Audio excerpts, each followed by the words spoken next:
You wake to the sound of porcelain not quite rattling. It should rattle. The wash jug on your bedside table is wearing a crust of ice so thick you could lift it off like a lid, and the dressing table glass has grown its own lace along the edges, white and feathery and utterly indifferent to your comfort. The air has that hard metallic taste that tells you your breath is visible, even in the dark. Every part of you wants to gasp, flinch, burrow back under the blankets, but you don't. You slip one hand out into the cold with the slow caution of someone reaching into a lion's mouth, and you remember the rule. Under no circumstances must the first sound you make in the morning be a complaint. You lie there for a moment, listening. Somewhere in the house a bell is tapped, very softly. Somewhere else a grate is poked, but not with enough enthusiasm to suggest extravagance. Footsteps pass along the corridor. They're light, but not hurried. No one runs in this house, not even when the water in the ewers freezes solid. The odd thing isn't that you're cold. The odd thing is how determined everyone is to behave as if they are not. When your maid appears with a candle and a tepid cup of tea, she pretends not to see the white puff of your breath. You pretend not to see hers, and you both pretend that breaking the ice in the basin with your fingers is a perfectly ordinary, civilized way to start the day. A very warm welcome to you.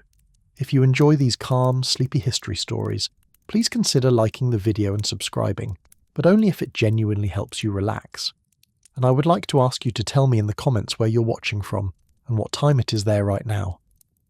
There's something strangely comforting about seeing all the little pockets of the world where people are drifting off to sleep together while we shuffle quietly through another winter long gone. Because tonight we're going to wander through a Victorian winter, not in the great dramas and catastrophes, but in the tiny chilly details that made up most days. The secret rules of how you were supposed to wake up in a freezing bedroom without looking dishevelled, how to move through a house where even the fireplaces had a pecking order, and how to live in a city that could freeze your eyelashes while still insisting you keep your manners perfectly warm. We'll move slowly, from bedside to basin, from hearth to street, from calling card trays to half-frozen churches, watching the quiet choreography that turned mere survival into something oddly ceremonial. So tuck your hands somewhere warm, let your shoulders drop and just drift along. The lamps are low, the coal is crackling reluctantly in the grate, and outside the streets are stiff with frost. Inside the rules are even sharper than the cold, and we'll start where every day has to start no matter the century, with you in a bed that feels like it was carved out of ice, trying very hard not to say so. The first rule of a winter morning in this house is that you must leave the bed as if someone were watching, even if no one is. You're half convinced the wallpaper's taking notes. You push the blankets back neatly. Not a wild kick, not a desperate fling, just a steady, composed movement, as though you've been entirely comfortable this whole time and are simply choosing to rise. Your bare feet hover over the floorboards for one terrible heartbeat. The boards know this moment. They've been waiting all night. When you set them down, the cold shoots straight up your legs with such enthusiasm that your bones seem to ring with it. The floor feels not merely unheated, but personally offended. You straighten your back. Yes, your spine is about to turn into a glass rod, but posture matters. A Victorian spine has its reputation to consider. Your bedgown hangs over the chair where you left it last night, stiff and sulky from the temperature. You slide your arms into it without flapping or hopping, even though every instinct in your body is telling you to dance on the spot like a cat in snow. The gown smells faintly of soap and slightly of last week. The second rule is already humming in the back of your head. Modesty doesn't go into hibernation. Ankles remain covered. Neckline decent. The chill can gnaw on everything else, but propriety must remain snug. The maid knocks once, soft as guilty thought, and opens the door just enough to slip inside sideways, never fully, in case you're in a state of undress that would require an apology and a change of employment. She carries a candle, a folded towel, and a little tray with a cup of tea whose steam makes the air between you look briefly like a secret. Her cheeks are chapped, her breath ghosts out around her words, and yet she says only, "Good morning, miss," as though the temperature were perfectly respectable. You mutter your thanks in the same careful tone. You do not say, "It is so cold my eyelashes have stuck together." You do not say, "Is the water in the basin truly frozen?" even though you can see the surface of it, pale and solid, like milk glass. There is a rule about this too. Everyone is cold. Nobody's to mention it unless they're being witty about someone else's fire. The towel is folded with military precision beside the washstand. On top of the ice in the jug, someone has placed a small silver ladle, as if to imply that you will be scooping water, not excavating it. You take it and tap very gently at the surface. It doesn't so much crack as sulk. You tap harder. Somewhere between the second and third tap, the ice gives way with a brittle complaint, sending a sliver up your sleeve. Your whole arm tries to shudder, your face does not. There's a deeply held belief that splashing your face with cold water first thing imparts vigour, clears the mind, steals the character. Whoever came up with that lived in a different climate. Nonetheless, you lift the ladle, let a thin, cruel stream trickle into the bowl and dip your fingers in. The cold is not a sensation so much as an argument. Every nerve in your hand lodges a protest. But the mirror is watching, and in it you see yourself. Pale, a little rumpled, but determined. You wet your face in quick, decisive motions, as if briskness could be mistaken for enthusiasm. The maid waits beside the fireless grate, pretending this is all entirely ordinary. She sets your stockings near the fainter warmth, creeping from the chimney in the room below, hoping they'll be marginally less like frozen sausages when you wrestle them on. She says nothing about the way her own sleeves are damp from hauling cans of water up the back stairs. Servants aren't meant to have bodies that feel cold. They just carry the evidence of it on their hands. You move to your little writing table, tea in hand. It is only faintly warm, but you cradle it like it's a coal. There's a half-written letter lying there, ink stalled mid-word where the nib froze the other evening while you were trying to thank an aunt for a parcel of winter oranges.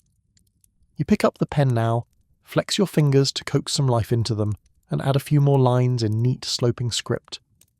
Your breath curls over the paper. If you pause too long over a sentence, the ink will thicken again. Offended. Speed is suddenly not just good manners, it's self-defense. You are not allowed downstairs until the fire in the breakfast room has been coaxed past its sulking stage and into something that can be called a blaze with a straight face. Until then, your domain is this chamber. Bed, basin, dressing table and chair. Enough space for a tiny world of winter etiquette all on its own. How long can you stay wrapped in your gown before changing is required? When is it acceptable to ring for hot water instead of pretending ice is invigorating? How many times are you permitted to stamp your feet to keep the blood moving before it stops being warming and becomes undignified? You stand in front of your wardrobe, considering the armour for the day. Layer on layer waits inside, flannel, linen, wool, stays, petticoats, bodice, dress. Each one is a small negotiation between warmth and propriety. The thickest flannel combination, for instance, is toasty, but bulks oddly under your better gown and makes you look like you've swallowed a bolster. The thinner one is more flattering, but feels a little like betrayal when the wind sneaks up your skirts.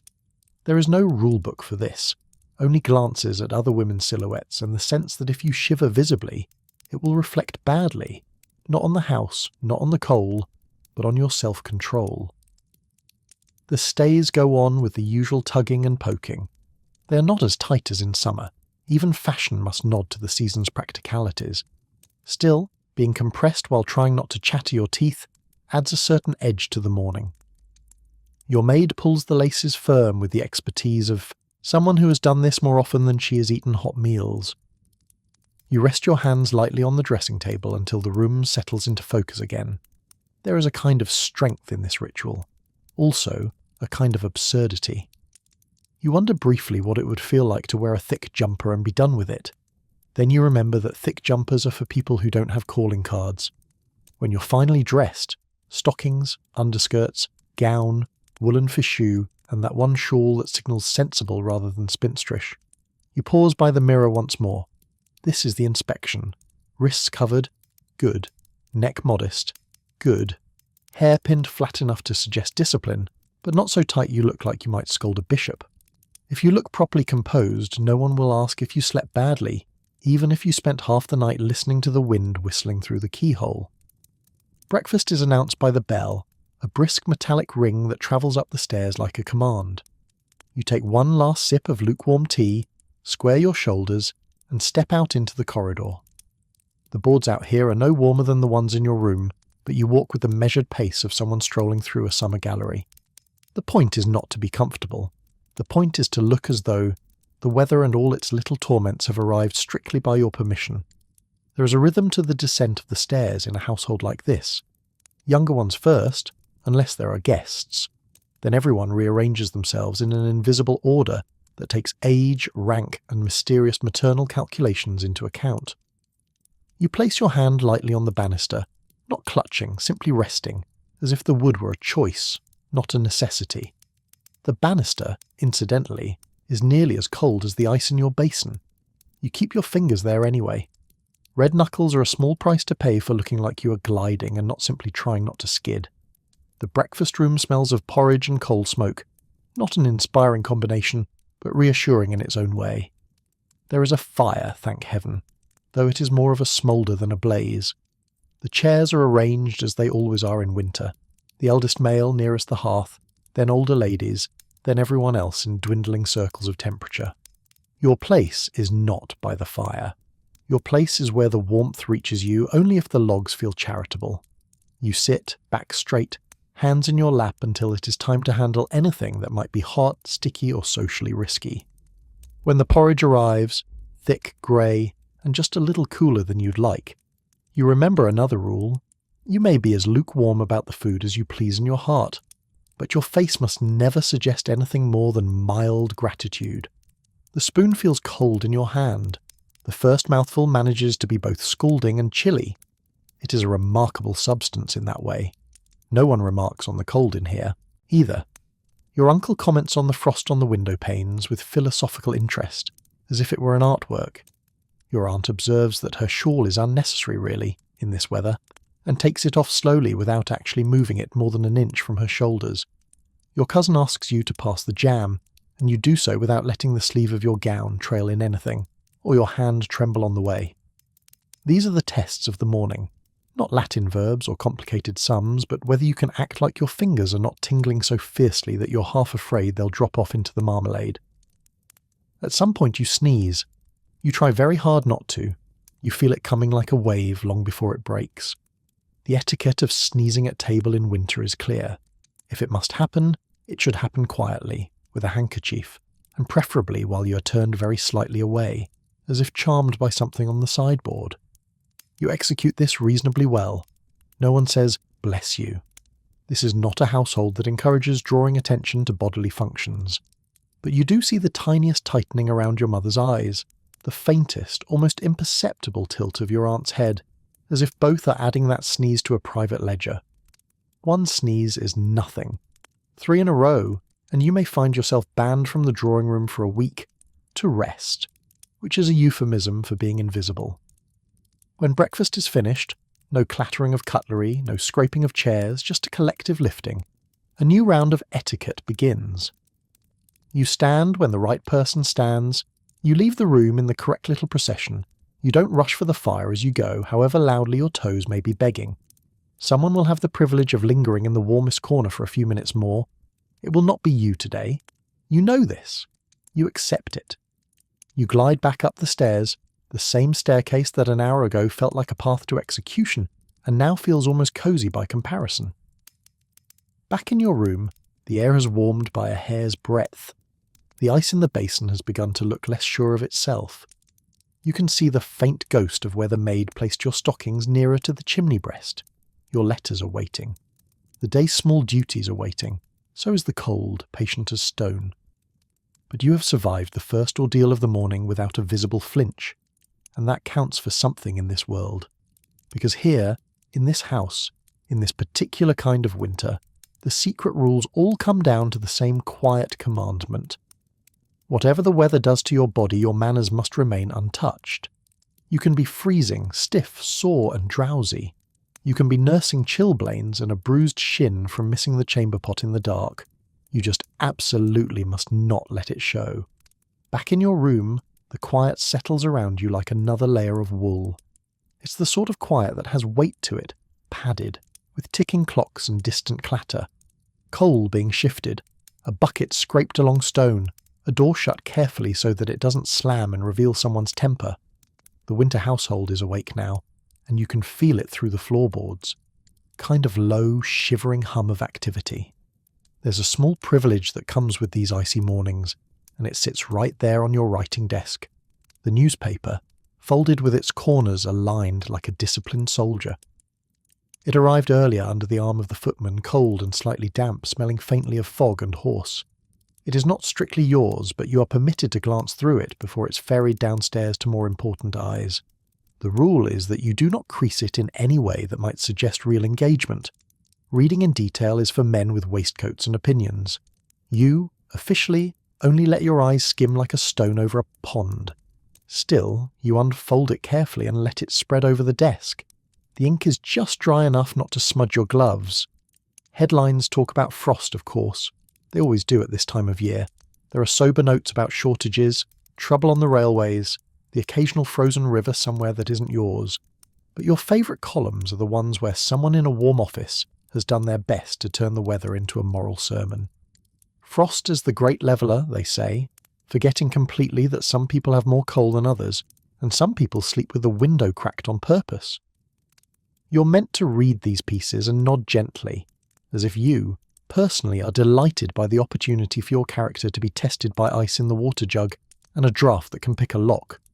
You're certainly not meant to snort or mutter, "easy for you to say," into your scarf. You manage both of these omissions perfectly. Another small triumph of self-control.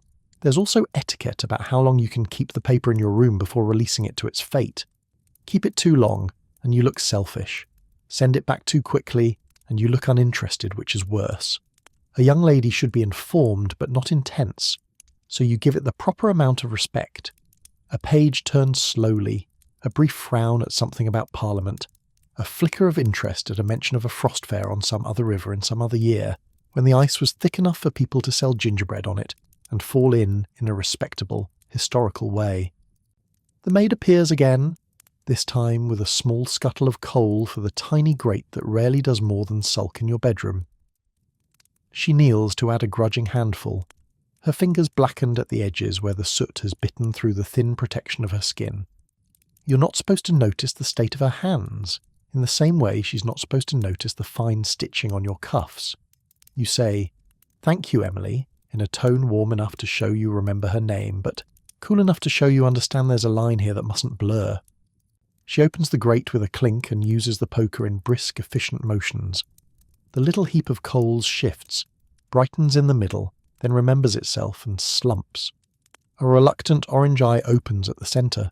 It's not enough heat to touch the corners of the room, but in a few minutes it will at least persuade the basin not to freeze over again. You pretend this makes all the difference. There's another rule you observe now, unspoken but ironclad. You do not stand too close to this small fire. Bedroom fires are like bedroom conversations, meant to exist, but not be seen to be enjoyed. To huddle in front of it, to stretch your hands out the way you truly want to, would be to confess to a softness of character. It would also be noticed by whoever passes in the corridor and sees the line of your back too near the glow through the half-open door. So you sit in your chair near the fire, which is to say at a distance that still allows your breath to cloud in front of you if you sigh. Now comes the question of work. Even on the coldest days, perhaps especially on the coldest days, an idle young lady is considered suspicious. The weather may be an excuse for red noses and raw knuckles, but never for sloth. You look at the small stack of mending on the table, a neatly folded handkerchief requiring a new corner, a ribbon that needs pressing, a tear in the seam of a petticoat that must be hidden so well it looks like it never occurred in the first place. The petticoat is yours, the handkerchief is not. The handkerchief belongs to your brother, who would walk through snowdrifts in his stockinged feet if he were allowed, and who treats linen as an adversary rather than a friend. Mending has its own etiquette. You must do it skillfully enough to prove you are domestically competent, but not so enthusiastically that anyone suspects you enjoy it. Enjoying menial tasks too much can raise questions about the sort of life you're secretly preparing yourself for. There is also an art to being seen with the right kind of work in your hands.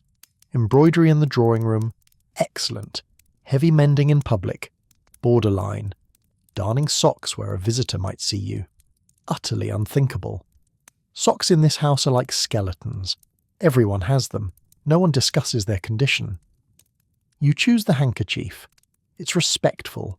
It shows diligence, and it provides the quiet satisfaction of repairing something that was once crisp and proud and is now frayed from constant deployment against winter. Your fingers protest at the tiny, precise movements, but the pale thread sliding in and out of the linen has its own rhythm, one that doesn't mind the cold. You tuck your hands close to your body, keeping the work in that small bubble of breath-warmed air near your chest. The room seems to shrink to that circle of motion, the faint crackle from the grate, the occasional pop from a protesting board in the corridor. You're allowed, if the morning is very severe, and if everyone who matters is downstairs, to move briefly to the window and pull the curtain aside. This isn't in any book, but you know it from watching older cousins. It's a sort of pause that pretends to be about checking the weather, and is actually about reminding yourself the world still exists beyond this wallpaper. The glass is so cold your fingertips smart when you touch it, even through the thin barrier of glove. Frost has crept up the inside during the night, painting the corners with delicate ferns and feathers. Someone, possibly the kitchen boy, has drawn a little line across one pane with a fingertip. It's already fading, but you can see the loop where he started to write a letter before thinking better of it. From up here, you see the street, the black bar of the iron railings, capped with little white peaks of snow, the pavement dull and slick where the slush has refrozen, a milk cart standing in the road like a patient shivering animal. The milkman is wrapped in a coat that might once have belonged to someone taller and richer, and his breath comes out in grateful plumes. He lifts each can with a sort of weary precision, careful not to spill, careful not to look up at the lit windows. There is a rule for him too. He must knock loudly enough to be heard, but not so loudly that it sounds like demand. He treads carefully on the steps, which your own shoes will slide across later. You're inside, he is outside, but the cold has managed to violate both situations equally well. You let the curtain fall back into place, smoothing it with a practiced hand so that it hangs exactly as it did before. There's etiquette even in how fabric drapes. A curtain that looks too pulled aside implies someone was staring. A curtain with a slight graceful curve inwards suggests only that a faint breath of air has wandered through, and no one is ever nosy here, thank you. The bell from downstairs rings again. A different tone this time. A light chiming note that means someone somewhere has decided the house is properly in motion, and appearances must be kept up. It is the signal that you may travel from the private cold to the public cold. You set your work down, fold the handkerchief neatly, and check yourself once more in the mirror. No loose strings, no ink smudges from the newspaper, no telltale drip at the nose. A red nose, ironically, is more socially acceptable than a wiped one. It suggests wholesome exposure to bracing air, rather than a failure to control one's fluids. There's one last little ritual before you go. The gloves. Indoors, your heavy outdoor gloves wait downstairs near the door. But there is a small pair of intermediate gloves here on your dressing table. A thin cotton or kid pair meant for the journey from bedroom to breakfast. Breakfast to drawing room to wherever else the day drags you. These are the gloves that turn your hands from honest chapped body parts into polite appendages. You slide them on with the finesse of someone who has been doing this since before she could read. Fingers into fingers, wrist seams straight, no tugging. You never pull at the tips like a child, you pinch the base of each finger together and smooth outward. There is etiquette in glove donning. A lady who can't manage her gloves gracefully is thought unlikely to manage her life. In the corridor, the cold sits in little pockets like invisible puddles. Near the staircase it pools by the window. On the landing it hides in the corner where nobody dares to put a table, because they don't know why, but the architect almost certainly did. You pass a door that stands half ajar. The schoolroom, faintly smelling of chalk and boredom. Another rule passes through your thoughts. Most serious conversation in winter is to be postponed until the room is properly warmed, unless you're discussing something so critical that frostbite seems like an appropriate accompaniment. You go instead to the morning room, a peculiar Victorian invention of a chamber that never seems to reach the temperature promised by its name. This is where letters are sorted, small duties assigned, and where younger members of the family may be parked like ornamental umbrellas, until someone decides what to do with them. The fire here is a little more respectable, though clearly rationed. Chairs are placed at intervals like planets orbiting it. None too close, none so far that sitting in them would be an obvious punishment. Your mother is already there, at the big table near the window, with the household accounts spread in front of her like a disapproving geography. Her shawl is wrapped tightly, but you notice the way she has arranged it so that it looks merely decorative. To be visibly braced against cold suggests the cold is winning. That cannot stand. She greets you with a nod, not a smile. Mornings are leisure time, not sentimental time. There's a faint smudge of ink on her thumb, which proves she's already been doing battle with columns of numbers and the cost of coal. You know better than to ask about it. Talking about money directly is as vulgar as talking about digestion. Instead, she gestures to a small pile of letters and says, "These need answering. A line or two will do, nothing extravagant. People must know we have received their kindness." Kindness in this case means parcels that arrived slightly late, slightly cold, and slightly less generous than the senders imagined. Boxes of dried fruit that have congealed into a single geological specimen. Mufflers knitted enthusiastically by a cousin who has misjudged the length of your neck. A book of improving essays about how the poor really ought to learn to enjoy being poor. Each package has its own etiquette requirement. Excessive gratitude implies need. Too casual a tone suggests you expect better gifts. Your job is to steer, right in the middle, like a carriage driver between two rival snowbanks. You take your place at the smaller side table, where paper, ink and a sand shaker wait. Ink behaves differently in winter. It sulks in the bottle, reluctant to come to the nib, and when it does, it rushes out in blotty protest. The pen feels cold in your hand, and the metal nib bites the skin of your fingers like a tiny, offended icicle. You begin with the easiest letter, a note to thank an aunt for a pair of woolen mittens that were plainly knitted while she was reading something far more interesting. The thumbs are slightly mismatched, and one cuff appears to be trying to become a spiral. You do not mention this. You mention instead the beautifully soft wool and the comforting warmth of knowing one is remembered. This is polite code for, "We shall treasure these in a drawer where they will not be seen." You do not lie, exactly. You simply sharpen the truth into a more elegant shape. Your nose itches. There's a rule for that too. If you must touch your face, you do it with the back of your hand, briskly, as though merely adjusting a stray wisp of hair. Scratching, rubbing, or anything that suggests the existence of pores is frowned upon. You press the itch away with a subtle motion and keep writing. Another letter is more delicate. It's to a family in reduced circumstances, thanking them for sending sugared almonds when everyone knows they should probably have kept them. Here, the etiquette is flipped. You must be effusively grateful, yet carefully avoid sounding pitying. You must mention the almonds as if they were the finest in Europe, and not note the way the sugar has wept in the cold and fused them into a kind of nutty gravel. You write slowly, mindful not to let your fingers stiffen. It would be the height of irony to smear ink on a note designed to reassure someone of your composure. Outside the window, a pale strip of light is trying to be morning. The frost on the glass catches it and scatters it into something that almost looks pretty, if you forget what it does to pipes and bones. In the street a carriage crunches past, hooves and wheels making that particular winter sound like someone twisting cellophane in their hands. You pause, pen hovering, and listen to the rhythm of it.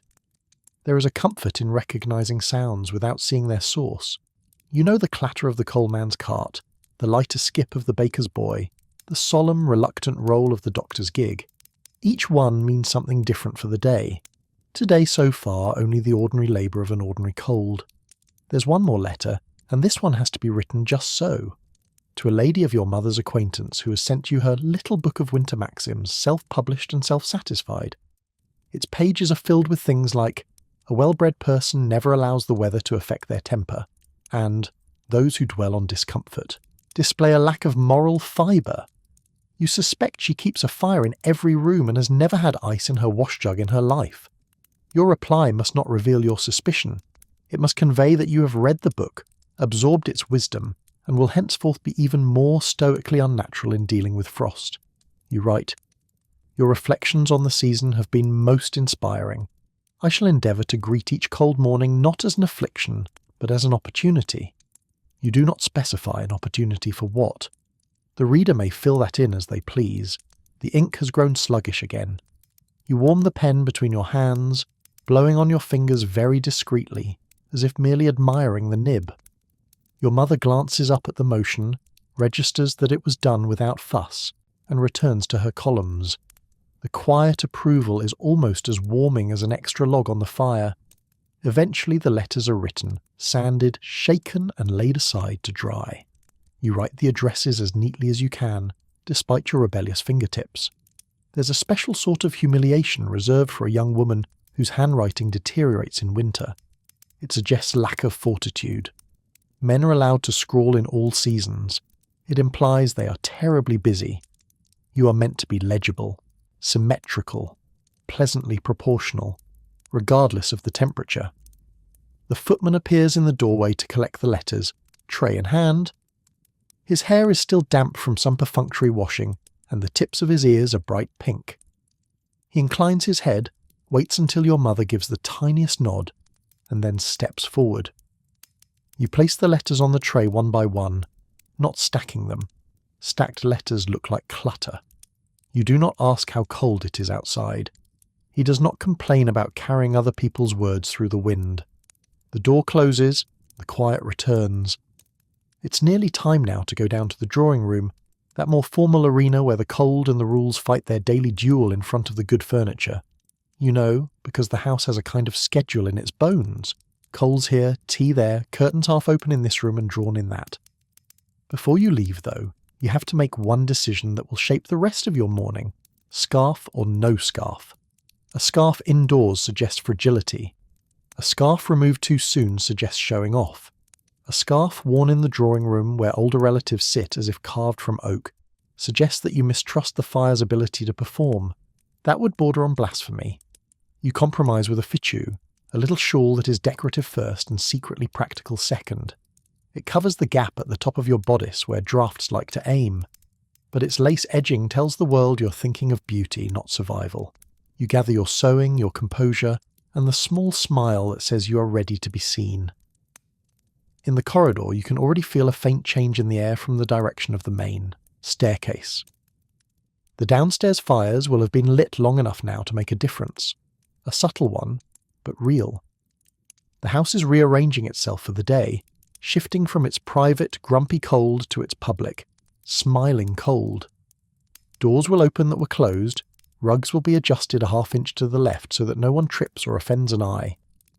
The furniture will prepare to host people who will pretend not to notice that their shoes are still damp. You descend again, this time with a different gait. Not the careful, measured steps of earlier, but something closer to a float. The second appearance of the day is less about survival, more about display. Anyone seeing you now must think not of ice in the jug, but of serenity in the face of whatever the world throws at you, including, but not limited to, a fireplace that may or may not share its heat equitably. At the foot of the stairs, the hall stretches out, runner straight, marble tiles sullenly cold, the console table polished to within an inch of its life. A bowl of winter greenery sits there, holly and ivy, and a few brave sprigs of something that might once have been alive. Beside it, the silver tray waits with calling cards from the previous day, each one placed according to a logic that is almost but not quite mathematical. You glance at them as you pass. Names, addresses, little fragments of identity pressed into pasteboard. Evidence that the house remains in circulation, even while its occupants are wrapped up to the chin. The drawing room door stands slightly ajar. The gap is just enough to let the scent of coal and upholstery seep out. You pause for the barest moment, draw a breath that doesn't quite become a sigh, and step inside. The first thing you feel is not heat. It is the shape of the room, arranged around the fire like a diagram of invisible rank. The chairs nearest the hearth are already claimed, of course they are, and the air is warmer by the inch as you approach the circle. There are rules here so subtle they might as well be etched in frost on the mirror, and you know them all, whether you like it or not. But that is the domain of the next set of secrets. How the flames and the furniture conspire to tell you who you are allowed to be today. How warmth itself becomes a kind of etiquette, an unspoken language in which the fire speaks first and everyone else listens politely. The drawing room greets you with its usual expression, polite, composed, and quietly offended by reality.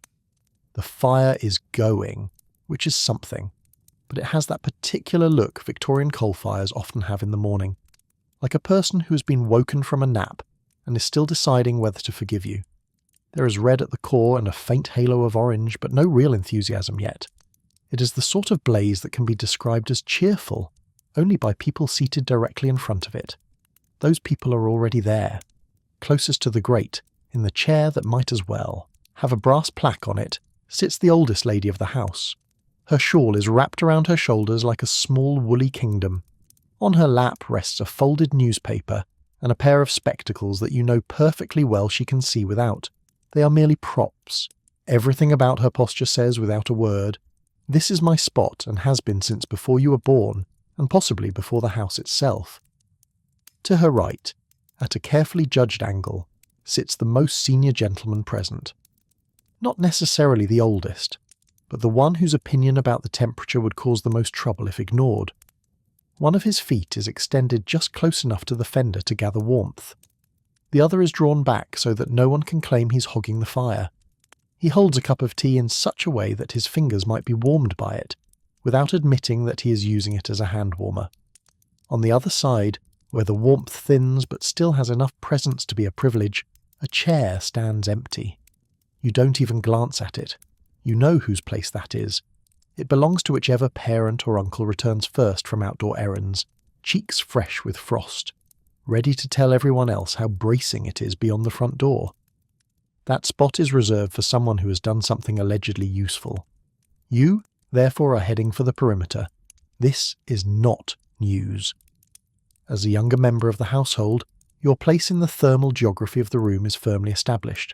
You gravitate toward the settee under the window, which has the advantage of good light and the disadvantage of a draught that seems to come from another colder country. On the way, you pass a low stool by the hearth, occupied naturally by the cat.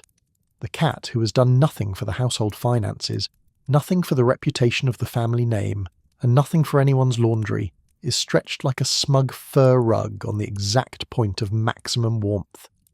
Her whiskers have the faintest scent of coal smoke. One paw is extended in your direction, claws not out but visible, the universal sign for do not even think about it. The cat you have long suspected understands the seating rules perfectly and simply does not care. You lower yourself onto the settee with the controlled grace of someone landing on a cloud of knives. The upholstery is cold through your layers. The draught from the window slides down the back of your neck with lazy malice. You arrange your skirts carefully, tuck your feet together, and pretend that this is precisely where you wanted to sit. A cushion is available, but you only use the edge of it. To huddle into it would be a confession. There's a subtle choreography happening in the room, as there always is. People not only sit where custom permits, they sit how custom expects. Your elder relative by the fire is angled slightly toward the room, holding court without saying anything. The gentleman beside her is turned just enough to include her in any conversation without actually starting one. A young cousin has taken a chair near the bookcase, far enough from the fire to shiver in peace but close enough to claim involvement. He is writing something that is probably not as important as he looks. A maid slips in with a coal scuttle. This is one of the more dangerous moments of the morning. The etiquette around tending the fire in front of the family is complex enough to require its own liturgy. She must not make too much noise, not show too much effort, not allow a single coal to escape and roll onto the rug. She must also not look as though she is doing something significant, even though everyone is silently, desperately counting on her to coax the flames into being slightly more generous. Kneeling on the hearthrug, she tips the scuttle just so.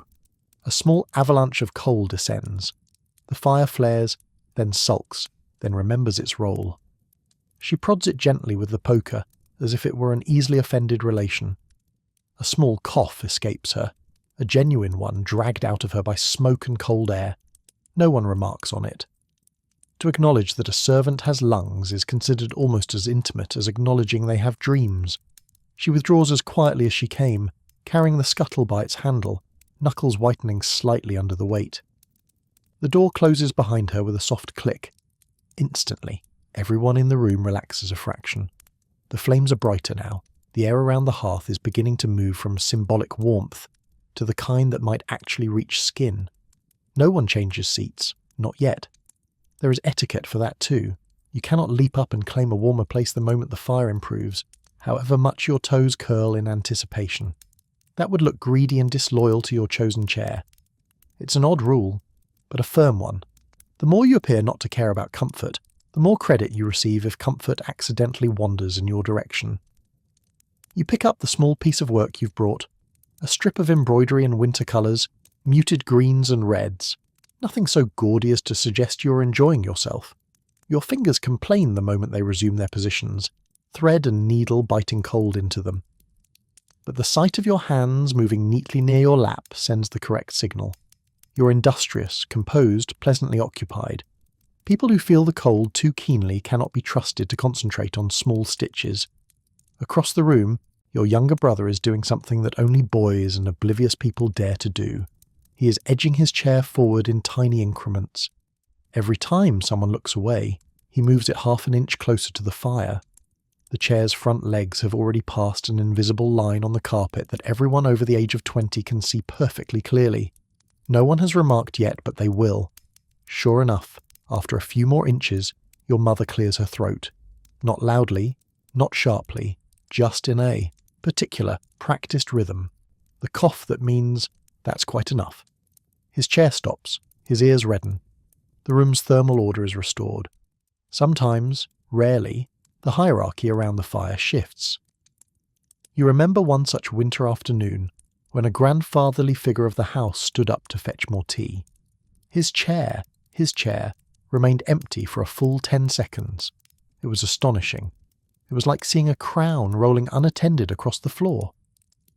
In that moment, 3 things happened at once. A small cousin half rose, then thought better of it and pretended to be adjusting his cuff. Your aunt extended one foot subtly in the direction of the vacant spot, then drew it back with saintly restraint. And you, well, you simply watched, because you knew that whoever moved first would be remembered for it forever. Sure enough, a visiting friend, older, quicker with her instincts and unconcerned about this household's long memory, glided into the empty place and sat down. The heat hit her in a visible wave.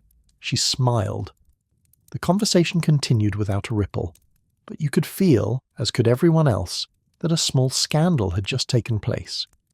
It was the sort of event that gets written about in letters, not as "our friend stole grandfather's seat," of course, but as "Miss So-and-so is very quick to make herself comfortable," which in winter is practically an accusation of treason.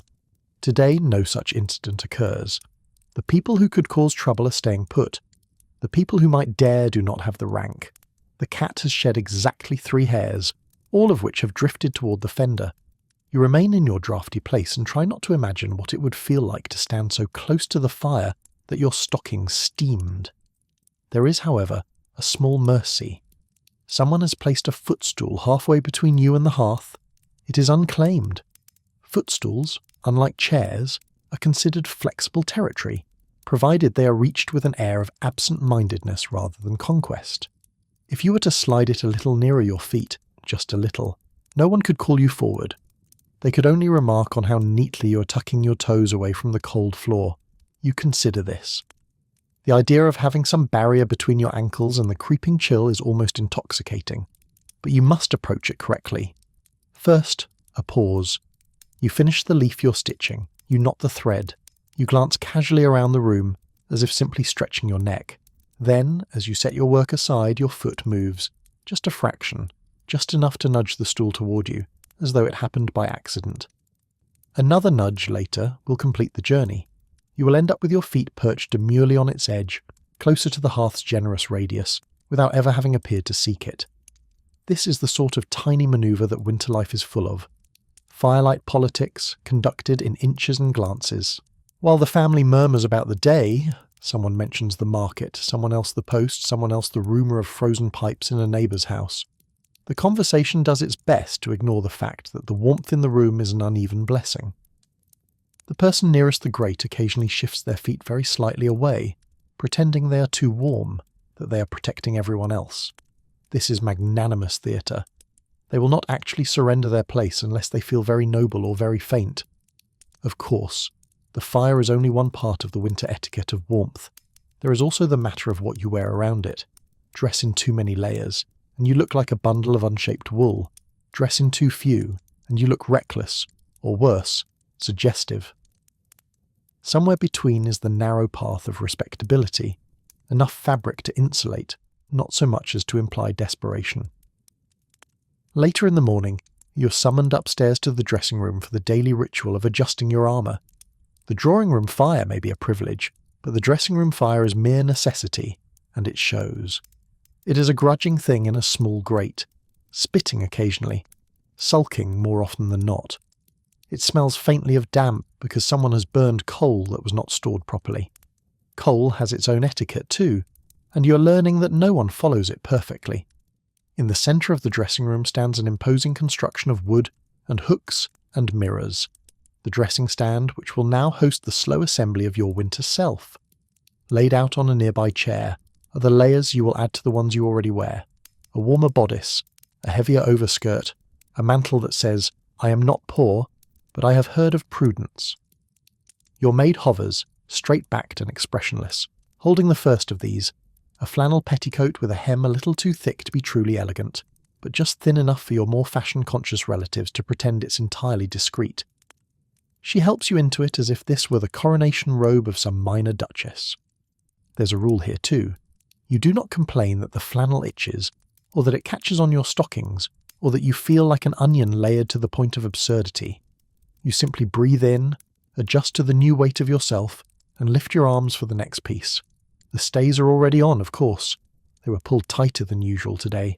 Perhaps your maid was distracted by her own cold, or perhaps she's been quietly absorbing those winter maxims about posture and has decided to enforce them physically. Either way, every additional layer feels like laying bricks onto a barrel. You begin to wonder whether you will bend at the waist again before April.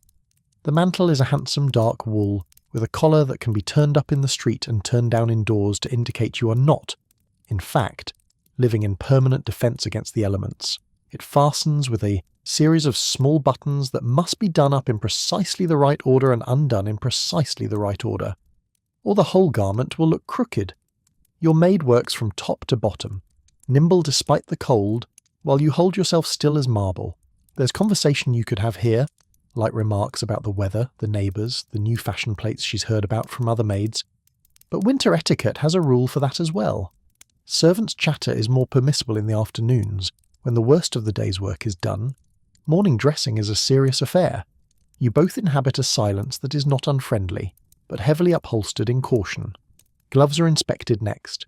Your thinner indoor pair passes muster.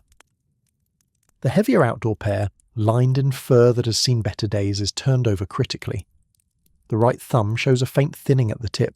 You feel a prickle of alarm. A worn glove is not just a worn glove. It's a symbol of how many doors you've opened, how many railings you've clung to, how many frostbitten days you've endured. But it is also a symbol of something else, of budgets, of choices, of whether the household is keeping up with its peers. Can it be stitched? You ask in a low voice, as if discussing something indecent. Your maid nods. If I may take it this evening, miss. You agree, with gratitude you can't quite show. Tonight she will darn the tip so delicately that no one will see the mend unless they know where to look. Winter has its own craftsmanship. Once fully layered, you feel less like a person and more like a portable piece of furniture. You are padded, stiffened, smoothed and arranged. When you walk, you can hear the whisper of fabrics in conference with one another. Your silhouette in the mirror looks appropriately substantial. No suggestion that the cold could cut through you easily, but no suggestion either that you're hoarding wool in a manner unbecoming your station. Not all warmth arrives in the form of clothing or fire. Some of it sneaks in under another name entirely, bathing. There is a murmur about a bath today. You half hear it at luncheon when one of the older ladies remarks that it has been rather a while, has it not? She does not look at you when she says this, but she doesn't have to. You know the schedule. In winter, a full bath is something between a health measure and a feat of spiritual strength. It is not to be undertaken lightly. The preparations begin long before you are summoned. Someone has to haul the tin hip bath upstairs, a clanging, awkward business that echoes through the stairwell like distant thunder. Buckets of water must be carried up, heated in the kitchens and sloshed laboriously along back corridors. Steam rattles in places where steam is usually forbidden. The air acquires the sharp, clean smell of soap that sits strangely against the background notes of coal and cold cabbage. when the maid finally appears at your elbow and says quietly, "If you please, miss." You feel a small, guilty flash of dread. The bath itself is not, strictly speaking, optional, nor is the demeanour you are required to have about it. You are led to the dressing room again, where the tin basin glints accusingly in the middle of the floor. It is already partially filled, which is both a mercy and a threat. Steam rises faintly from the surface, but the metal lip looks desperately cold. Someone has placed a folding screen nearby, in case modesty still exists at these temperatures. There is no explicit etiquette rule that says you must pretend to look forward to this, but somehow that is understood. You're certainly not to speak of it with dread in front of younger siblings. That might breed rebellion. Your maid helps you out of your layers, each one stacked carefully on a chair. Your breath puffs in the air as you stand there in your shift, feeling the draft on your knees and imagining that you can hear the small, cruel thoughts of the floor tiles. The maid tests the water with her fingers, then adds another jug from a steaming bucket. The warmth that rises from it is almost shocking. You step in. There is a moment when your body does not know whether to thank you or report you to the authorities. The water is warm enough to sting in a pleasant way, but the air above it bites. You lower yourself slowly, feeling your skin negotiate with each new inch until you are sitting, knees up like a folded stalk. The tub is not big enough for elegance. It is barely big enough for practicality. The maid hands you a flannel and a bar of soap that smells faintly of something floral, overwhelmed by the underlying truth of fat and lie. You work quickly. There is no lingering in winter baths. Lingering suggests indulgence. Indulgence suggests fragility. Fragility suggests you're the sort of person who might faint from a sharp draught, and life in a house with Victorian windows is no place for that. You wash your arms, your neck, your face, your legs, in movements that are brisk without being frantic. At no point may you yelp, even when a trickle of water runs down your spine with the efficient cruelty of an icicle. If your teeth want to chatter, you give them other work. You hum, very softly, some hymn that talks about endurance and avoids mentioning bodily comfort. When the maid pours the last jug of hot water gently over your shoulders, you shut your eyes for a moment at the shock of it. It is almost luxurious. Then it's gone, and the cold lunges back in to reclaim your skin. She holds out a rough towel, and you stand, stepping out with as much dignity as a newborn foal. The towel rasping over your limbs is painful and comforting at once. This is how you get your blood moving again. Also how you avoid having anyone say that you are pink as a parlour maid, which is apparently undesirable. Once more the layers come back. Fresh linen, new stockings, stays, petticoats, gown. The warmth you briefly had on your bare skin is now trapped beneath fabric, your body heat turned into a secret. From the outside, you will look the same as this morning, perhaps a little more polished. No one in the drawing room will know that you faced the tin bath and lived. Back downstairs, the fire has decided to be generous at last. It flares with a steady, confident glow, lighting up the brass fender and throwing a friendly colour on the faces of those seated nearest. The chairs ring it like petals around a flower whose nectar is measured in degrees of Fahrenheit. You step into the room, clean and reassembled. Someone glances up. No one mentions the bath. They never do. Cleanliness is assumed, not admired. To look too freshly washed would be almost as eyebrow-raising as to look unkempt. You simply look like a person the house has put back into circulation, properly wrapped, properly brushed, properly arranged. The footstool has migrated a little closer to the fire since you were last here. Evidence of a quiet, sustained campaign by someone whose toes have had enough of stoicism. You see an older relative in a corner, shoulders sloping in a way they did not in November, shawl drawn a little higher. Winter doesn't just test your manners, it tests your stamina. You take your usual place again, knowing that the warmth from your bath will stay with you for another hour, perhaps two, no matter where in the room you sit. It's an odd, private triumph, a sort of invisible fire you carry with you, sheltered under flannel and propriety. The fire in the grate crackles. Someone comments on the way the smoke is going straight up the chimney. A good sign, says an uncle, for the weather.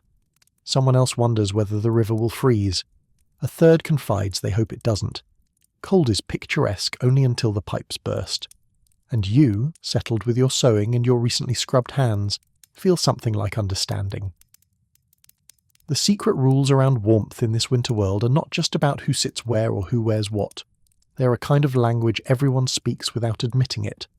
A way of saying I can bear this. I am still composed. I am not undone by the season. You watch the flames for a long moment. They seem less like a luxury now and more like a fellow conspirator. You both know what it took to get here. The coal scuttles, the red hands, the hauling, the baths, the layers of wool and silence. The etiquette that says you must never appear to crave this warmth, even while you orbit it all day like a small chilly moon. The cat stretches, turns once in a tight circle, and settles again with her back to the blaze, eyes half closed in smug bliss. She has no rules to obey, no posture to maintain, no gloves to wear. She is simply warm, and she knows it. You look away, smile to yourself, and adjust the fall of your mantle. You cannot live like the cat, but you can at least learn to steal a few inches, nearer the fire without anyone noticing. And that, in the end, is its own kind of warmth. The day they decide you simply must go out, the cold is not at its worst. That is the logic, at least. It's the sort of reasoning that sounds convincing if you say it over toast in a warmish room and don't look at the frost on the window panes. It's bright, your aunt declares, as if that settles it. And it is bright, in the way a blade is bright. The sky is a hard, pale sheet of white blue, and the light coming through the glass has that peculiar wintry quality of being both cold and accusing. You feel it on the back of your neck as soon as the curtains are drawn back, as though the day has found you hiding and is unimpressed. The plan is simple on paper. A visit to a nearby shop, a call on a neighbour, perhaps a brief walk for the circulation. The sort of gentle outing that would be nothing at all in June, and is now being treated like an expedition to the polar regions. The first rule is that you must look as if you're going by choice. This begins in the hallway, where your outer layers await. The stand by the door holds cloaks, hats, muffs, and scarves in an orderly row, like a little winter regiment. Everything that lives here has to perform two jobs. Actually keep you from freezing, and also tell anyone who sees you that you belong to a certain sort of address. Your cloak is heavier than your indoor mantle, lined with something that may once have been fur and now resembles a well-brushed rug. The colour is dark enough to look respectable when splashed, and light enough that every spot of mud will show. That is how you know it was chosen by someone who cares more about appearances than laundry. Your maid helps you into it, lifting the weight of it over your shoulders in a swift, practised movement. The cold in the hall reaches up through the floor, nosing at your ankles. You resist the urge to hop. Instead, you stand very straight, while she fastens the two large buttons at your throat, then the smaller ones below. They march down the front like little black reminders that your torso is now a fortress. Next comes the bonnet. Indoors, your hair is an exercise in discipline, smoothed, pinned, occasionally adorned with a modest ribbon. Outdoors, it becomes a minor engineering project. The bonnet must be tied tightly enough not to blow off in a gust of wind, and not so tightly that the strings leave clear grooves in your cheeks. The brim must be wide enough to shield your face from the snow, narrow enough that it does not knock against other people's hats in the street. The little veil must be arranged so you can see, but anyone watching you has a faint sense of mystery, not of fogged vision. As the ribbons are tied under your chin, you're reminded that your face is about to be on display. Streets in this weather do not merely contain people, they stage them. Every step you take will be observed from windows, doorways, omnibuses, and the safe interior of other people's cloaks. Your gloves are the last thing you put on before crossing the threshold. There is a kind of ceremony to it. Indoors, you may remove them without comment. Outdoors, you must never be caught fastening buttons or tying ribbons with bare fingers. Hands without gloves in the winter street are like sentences without manners, blunt, raw, and open to misinterpretation. You down at your hands for a moment, flexing your fingers into the leather. These gloves are thicker than your indoor pair, and you can feel the stitching pressing faintly into your skin. Somewhere under the pad of your thumb, hidden now, is the tiny mend your maid worked last night. You are suddenly very aware of it, as if the cold, once outside, will somehow find that spot first. The front door is opened by the footman, who stands to one side as the air comes in. The hallway breathes out warmth in a surprised little gasp. The step outside gleams faintly. The thin sheen on stone that is not quite ice, not quite water, is a familiar enemy. You know its habits. It waits for heels that are thinking about something else. You're not allowed to hesitate in the doorway. That is one of the meaner rules. To pause and peer down at the steps would be to admit that you are anxious about slipping. You must step out with confidence, as though guided by destiny in good boots. The trick is to do so while secretly placing your foot on the exact safest patch. You have mapped these steps with your body over several winters. The slightly rougher stone near the left rail, the sag in the middle where water gathers and freezes, the tiny chip on the right edge where your brother once kicked it in frustration at being told he could not go out without a chaperone. You aim for that left patch, hand resting lightly on the rail as if merely flirting with balance, and feel the surprising security of your boot-finding purchase. Outside, the street air hits you full in the face. It smells of coal, cold iron, horse, and the faint, sickly sweet note of something baking far away. Your nose tightens in reflex. Your lungs, already braced, protest for a moment, then accept their fate. Your breath pours out in small, polite clouds. You arrange your expression into the appropriate Winter Street face, composed, mildly interested, unbothered. You're not alone. Your aunt emerges behind you, cloak darker, bonnet brisker, the set of her shoulders announcing that neither weather nor tradesman will be permitted to interfere with the day's schedule. Alongside her comes your sister, similarly bundled, eyes bright with the cautious excitement of going somewhere that is not another room lined with wallpaper. The front path from the house to the pavement is short, but this is where the ground first shows you whose side it is on. The flagstones here are edged with small ridges where stubborn snow has melted and refrozen, creating little traps for inattentive toes. You walk, deliberately, not slowly, for slow suggests fear, but with a pace that would be called measured in a novel and careful in real life. You're aware of the windows on either side of the street. Lace curtains twitch. Shadows lean. People in neighbouring houses are watching the same winter that you're walking through, judging. Not the weather, but the way everyone else reacts to it. If you were to slip now, they would have the very best view. You imagine the whispers. I saw them go out. The youngest one nearly went on her back like a costermonger's wife. Poor training, you know. I blame the mother. So you do not slip. The pavement itself is a mix of old snow, new ice, and something grey and gritty that seems to belong to no element at all. Horses have been here, and carts, and boys with boots that leave chaotic patterns. The gutter is rimmed with a trench of frozen slush, in which strange objects are preserved like fossils, a cabbage leaf, a bent spoon, a scrap of paper with a single inked word. Hope, that makes you wonder briefly who wrote it, and whether they still feel that way. You walk between lampposts that stand like dark, narrow guards. Their glass heads are rimmed in frost. The iron carries a sheen where hands have gripped and the cold has polished. A lamplighter passes you, his ladder on his shoulder, whistling something a little too cheerful for this temperature. He touches his cap to your aunt, who nods back the precise amount required. Courteous, not familiar.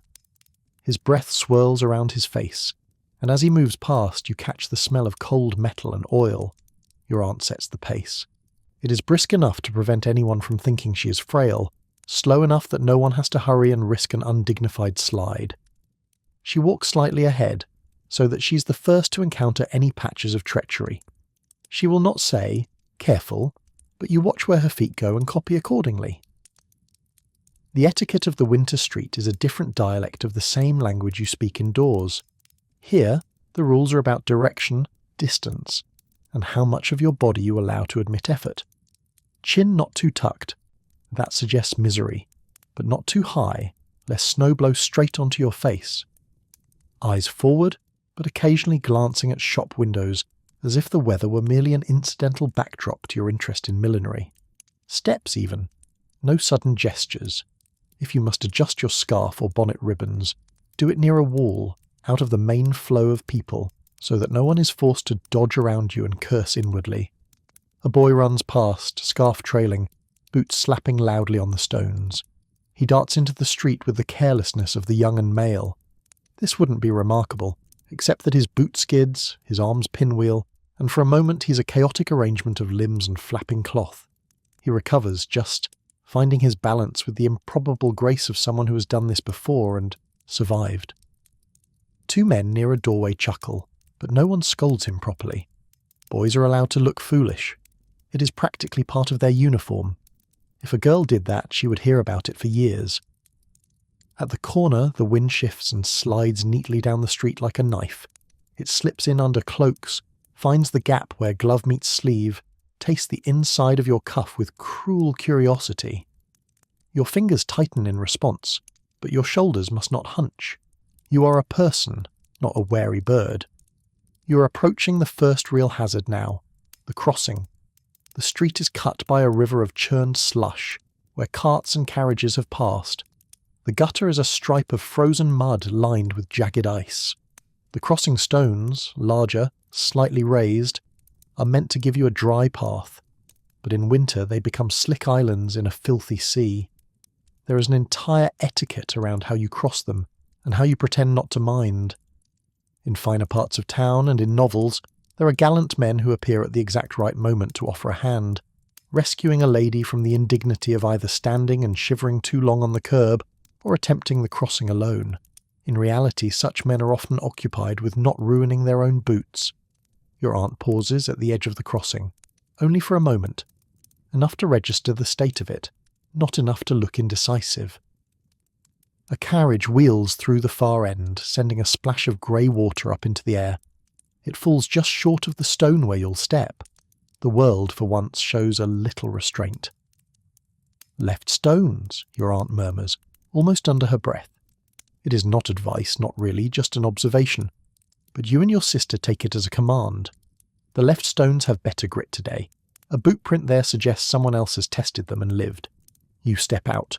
One foot, then the next, balancing on the narrow, icy surfaces with your weight distributed so carefully it feels like thinking. You stare not at your shoes, but at the opposite curb, as if you have already mentally arrived, and the body is simply catching up. Your arms stay close to your sides. No flapping. If you fall, you must fall in a contained way. You do not fall.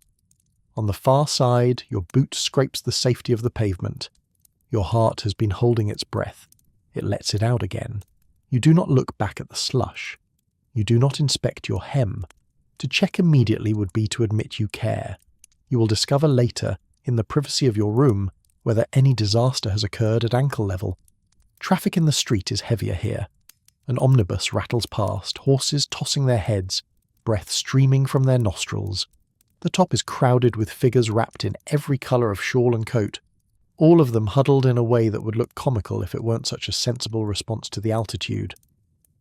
Your aunt raises a hand slightly, signalling to the driver of a smaller carriage that she intends to cross in front of him. He nods, a brief dip of the reins. The horse snorts. The wheels grind in place on the packed snow.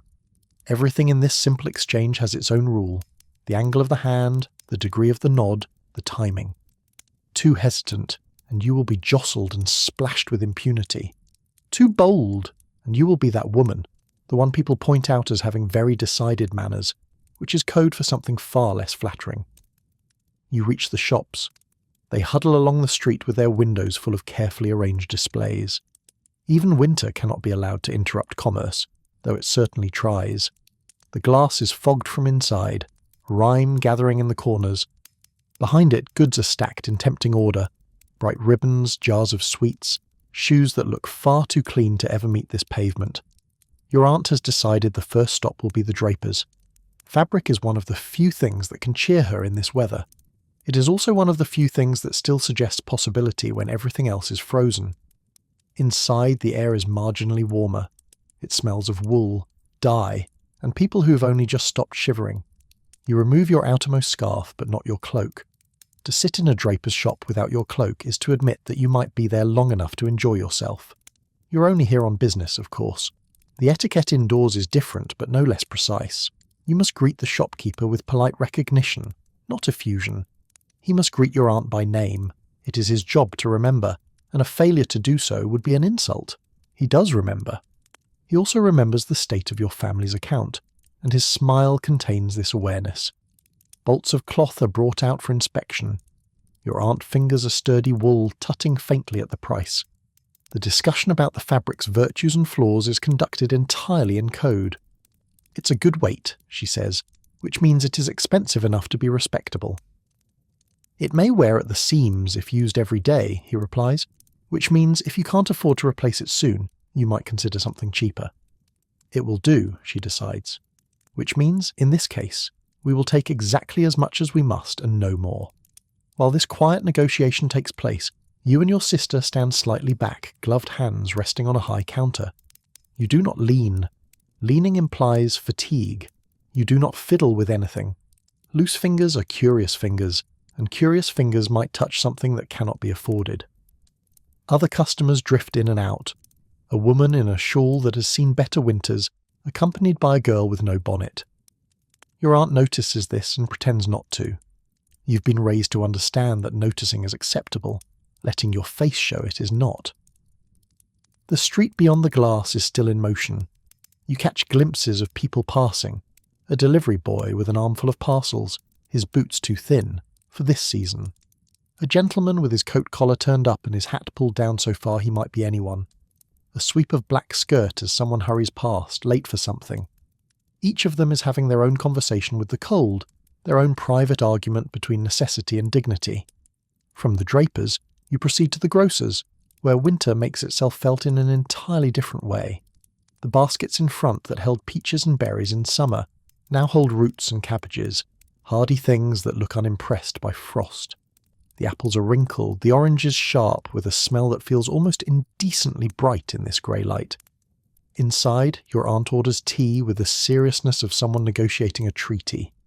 She and the grocer speak of blends and prices, of India and China and the latest batch that came in, all while pretending that both of them are entirely unconcerned about the toll the weather is taking on shipping. You know, because you've heard the murmurs, that shortages are always possible. Tea is more than a drink. It is a ritual that keeps winter at bay, a hot scented hand placed gently over the mouth of the season. While they talk, a small etiquette test presents itself. A basket of biscuits on the counter, samples offered in small, neat piles. Your sister glances at you. Your aunt is currently turned away, examining a jar. You could, in theory, each take a biscuit, but two at once for each would be greedy. One each might be acceptable, if done with sufficient discretion and paired with the right expression of mild interest rather than hunger. You take one. Just one. You lift it with gloved fingers, not bare ones, and bring it to your mouth with a small, careful bite. The biscuit is harder than its appearance promised, sugar crunching against your teeth. It tastes faintly of cinnamon, and very strongly of someone trying to stretch flour further than it wants to go. Your aunt turns back. She sees you, biscuit in hand, and her eyebrow lifts a fraction. Not enough to rebuke, just enough to say, "I saw that, and you had best be charming in the rest of your behaviour to balance it out." You nod slightly, as if in praise of the grocer's wares, and murmur something about the pleasant spice. He beams. Your aunt's eyebrow lowers by a millimetre. Crisis averted.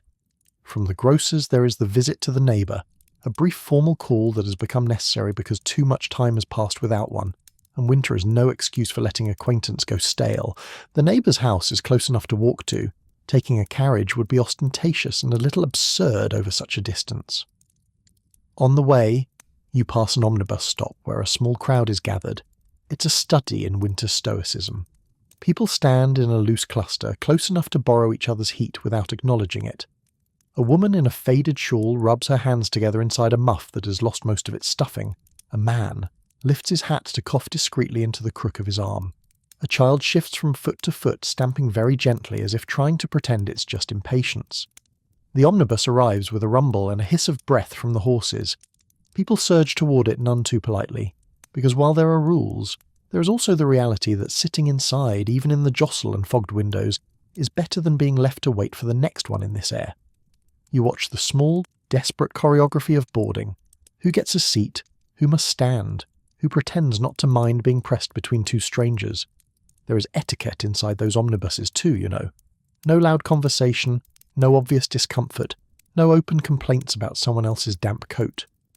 But the street swallows the scene as the vehicle rolls away, and you return your focus to your own small stage. At the neighbour's house, there is a familiar winter ritual at the door. You ring the bell, then wait just long enough that your nose begins to tingle, but not long enough that your aunt can legitimately complain. The butler opens, takes your cards on a tray, and vanishes for a moment to see whether his mistress is at home. You stand in the hall, coats on, hats on, the cold clinging to your hems like an uninvited guest. You must look patient but not eager, pleasantly indifferent to whether you are admitted or politely rebuffed. Behind you, the door is shut, trapping a bit of winter on the mat. Today you are admitted. Cloaks are not removed, only loosened. Gloves remain on. This is not a long visit. Just enough time to ask after health, to remark on the frost, to exchange small news without stepping into anything that might require a second cup of tea. The drawing room here is both similar and different to your own. The fire is slightly better, the chairs a little more assertively arranged. You note these things and file them away somewhere behind your eyes. Women in houses like yours keep a constant, invisible ledger of such details, to be consulted later in conversations that sound like compliments but aren't. Your hostess remarks how invigorating the air is. Your aunt agrees that it is excellent for the constitution. You contribute very little beyond a few properly placed nods. The real conversation is happening in the way everyone is seated. Your hostess has claimed the best spot near the fire but is leaning away from it, as if merely tolerating the heat. Your aunt sits a little farther back than she might at home, as though she does not care for warmth too much. You and your sister perch where there is light but also a faint sneaky draught. No one mentions it, everyone feels it. As the visit wraps up, 15 minutes is about right. You stand at the correct moment. Saying goodbye in winter has its own tempo. Too quick, and you seem ungrateful. Too drawn out, and you risk noticing how cold you are. Cloaks are refastened, gloves are checked. The few inches between the drawing room and the front door feel colder than the entire street somehow, a little corridor where all the drafts gather to gossip. Back outside, the daylight has shifted. It has not grown warmer, but it has grown older, and you can feel the streets beginning to prepare for dusk. The afternoon errands are done, but your aunt insists on a little walk before returning home. Fresh air, she says, as if you have been breathing anything else. Still, there is a kind of strange relief in continuing to move, as long as you're allowed to pretend it is for pleasure, and not just to keep your joints from stiffening. You take a different route now, through a park that is more mud than grass. The paths here are only partially cleared. Children have been making the most of the snow, such as it is, their footprints and small disasters visible everywhere. Broken snowmen lean drunkenly, missing heads or arms. Someone has drawn a face on a bench with a gloved finger. The pond is rimmed with ice, thin and mottled. A notice has been placed nearby warning people not to walk on it, because apparently someone always wants to. There is etiquette for the park, too. You must keep to the path, even if the untouched snow beside it looks more inviting, because the path is what separates you from those whose boots have left deeper, more chaotic marks elsewhere. You must not stare at anyone too long, whether they are skating cautiously along the edge of the pond or pulling a sledge with a sibling on it. Glancing is acceptable, gazing is not. Your aunt sighs at a young couple who are clearly walking together without the proper number of chaperones. "Modern," she says, with a stiffness that could be frost. You look, and then pretend not to. The couple's heads are close together, their breath merges in the air like a secret. They are probably discussing something quite dull. Any serious declaration would freeze instantly, but the image of them will travel through parlours faster than the cold. As you walk, the inevitable happens. Not to you, thankfully, but close enough that you are drafted into the etiquette of response. A woman ahead of you, not very young, not very old, steps onto a patch of ground that looks solid and is not. Her boot skids, both feet go out from under her, and she ends up sitting squarely in the cold, wet remnants of snow. There is a soft, collective intake of breath from everyone within sight. This is not merely a mishap. This is a social event. For a moment she sits, stunned. Then, with the determination of someone who knows exactly what is at stake, she gathers herself and begins to rise. The trick here, known to every woman over the age of 15, is to turn the fall into a faint suggestion of a deliberate action. You might have been sitting for a moment's rest. You might have crouched to look at a bird. You did not fall. Falling is for children and men in comic songs. Her skirts are damp, her dignity bruised, her cheeks blaze with more than cold. Your aunt steps up, not close enough to suggest intimacy, but near enough that offering a hand is the only polite option. The woman takes it, steadies herself and says in a voice that pretends to be amused, "Well, that will teach me to walk as if it were summer." Everyone laughs, not too loudly. Enough to confirm that the moment is officially nothing. It will still be mentioned later, but phrased kindly. Poor Mrs. So-and-so had a little slip. Handled it marvellously, of course. That, of course, is everything. You walk on. The park yields back to streets. Shops give way to houses again, the skies turning from white to a colour somewhere between pewter and early ink. The cold shifts subtly as the light fades. It feels less sharp, more solid, like a blanket that has been left in the snow. When you finally reach your own front steps again, your feet protest with every rise. Your boots, though outwardly dignified, have let in little sips of melted snow here and there, until your stockings are carrying their own chilly secrets. Your hands, despite gloves, have that pins and needles sensation that says they are not entirely convinced by this outing. But you cannot stumble now. The final rule of the winter street applies most fiercely at your own door. You must re-enter your house as if you have conquered something, not as if it has defeated you. You climb the steps. You do not rush. You do not cling to the rail. You do not let your face show the sheer joy that washes through you, at the sight of the door swinging wide and the hallway warmth pooling out. Inside, hats and cloaks are removed with the air of people peeling away an irrelevant detail, not survivors discarding armour. Gloves are placed neatly on the hall table, fingers aligned, ready to be warmed near a fire or simply dry in the air. No one comments on the patches of damp at the bottom of your skirts. That's a matter for later, in the sewing room, in murmurs and stitches. The footman closes the door. Outside, the street continues its cold, its slush, its silent watching windows. Inside, you shake off the winter like a polite guest you're glad to have seen but relieved to have leave. And yet, as you move toward the drawing room, you carry with you a new understanding.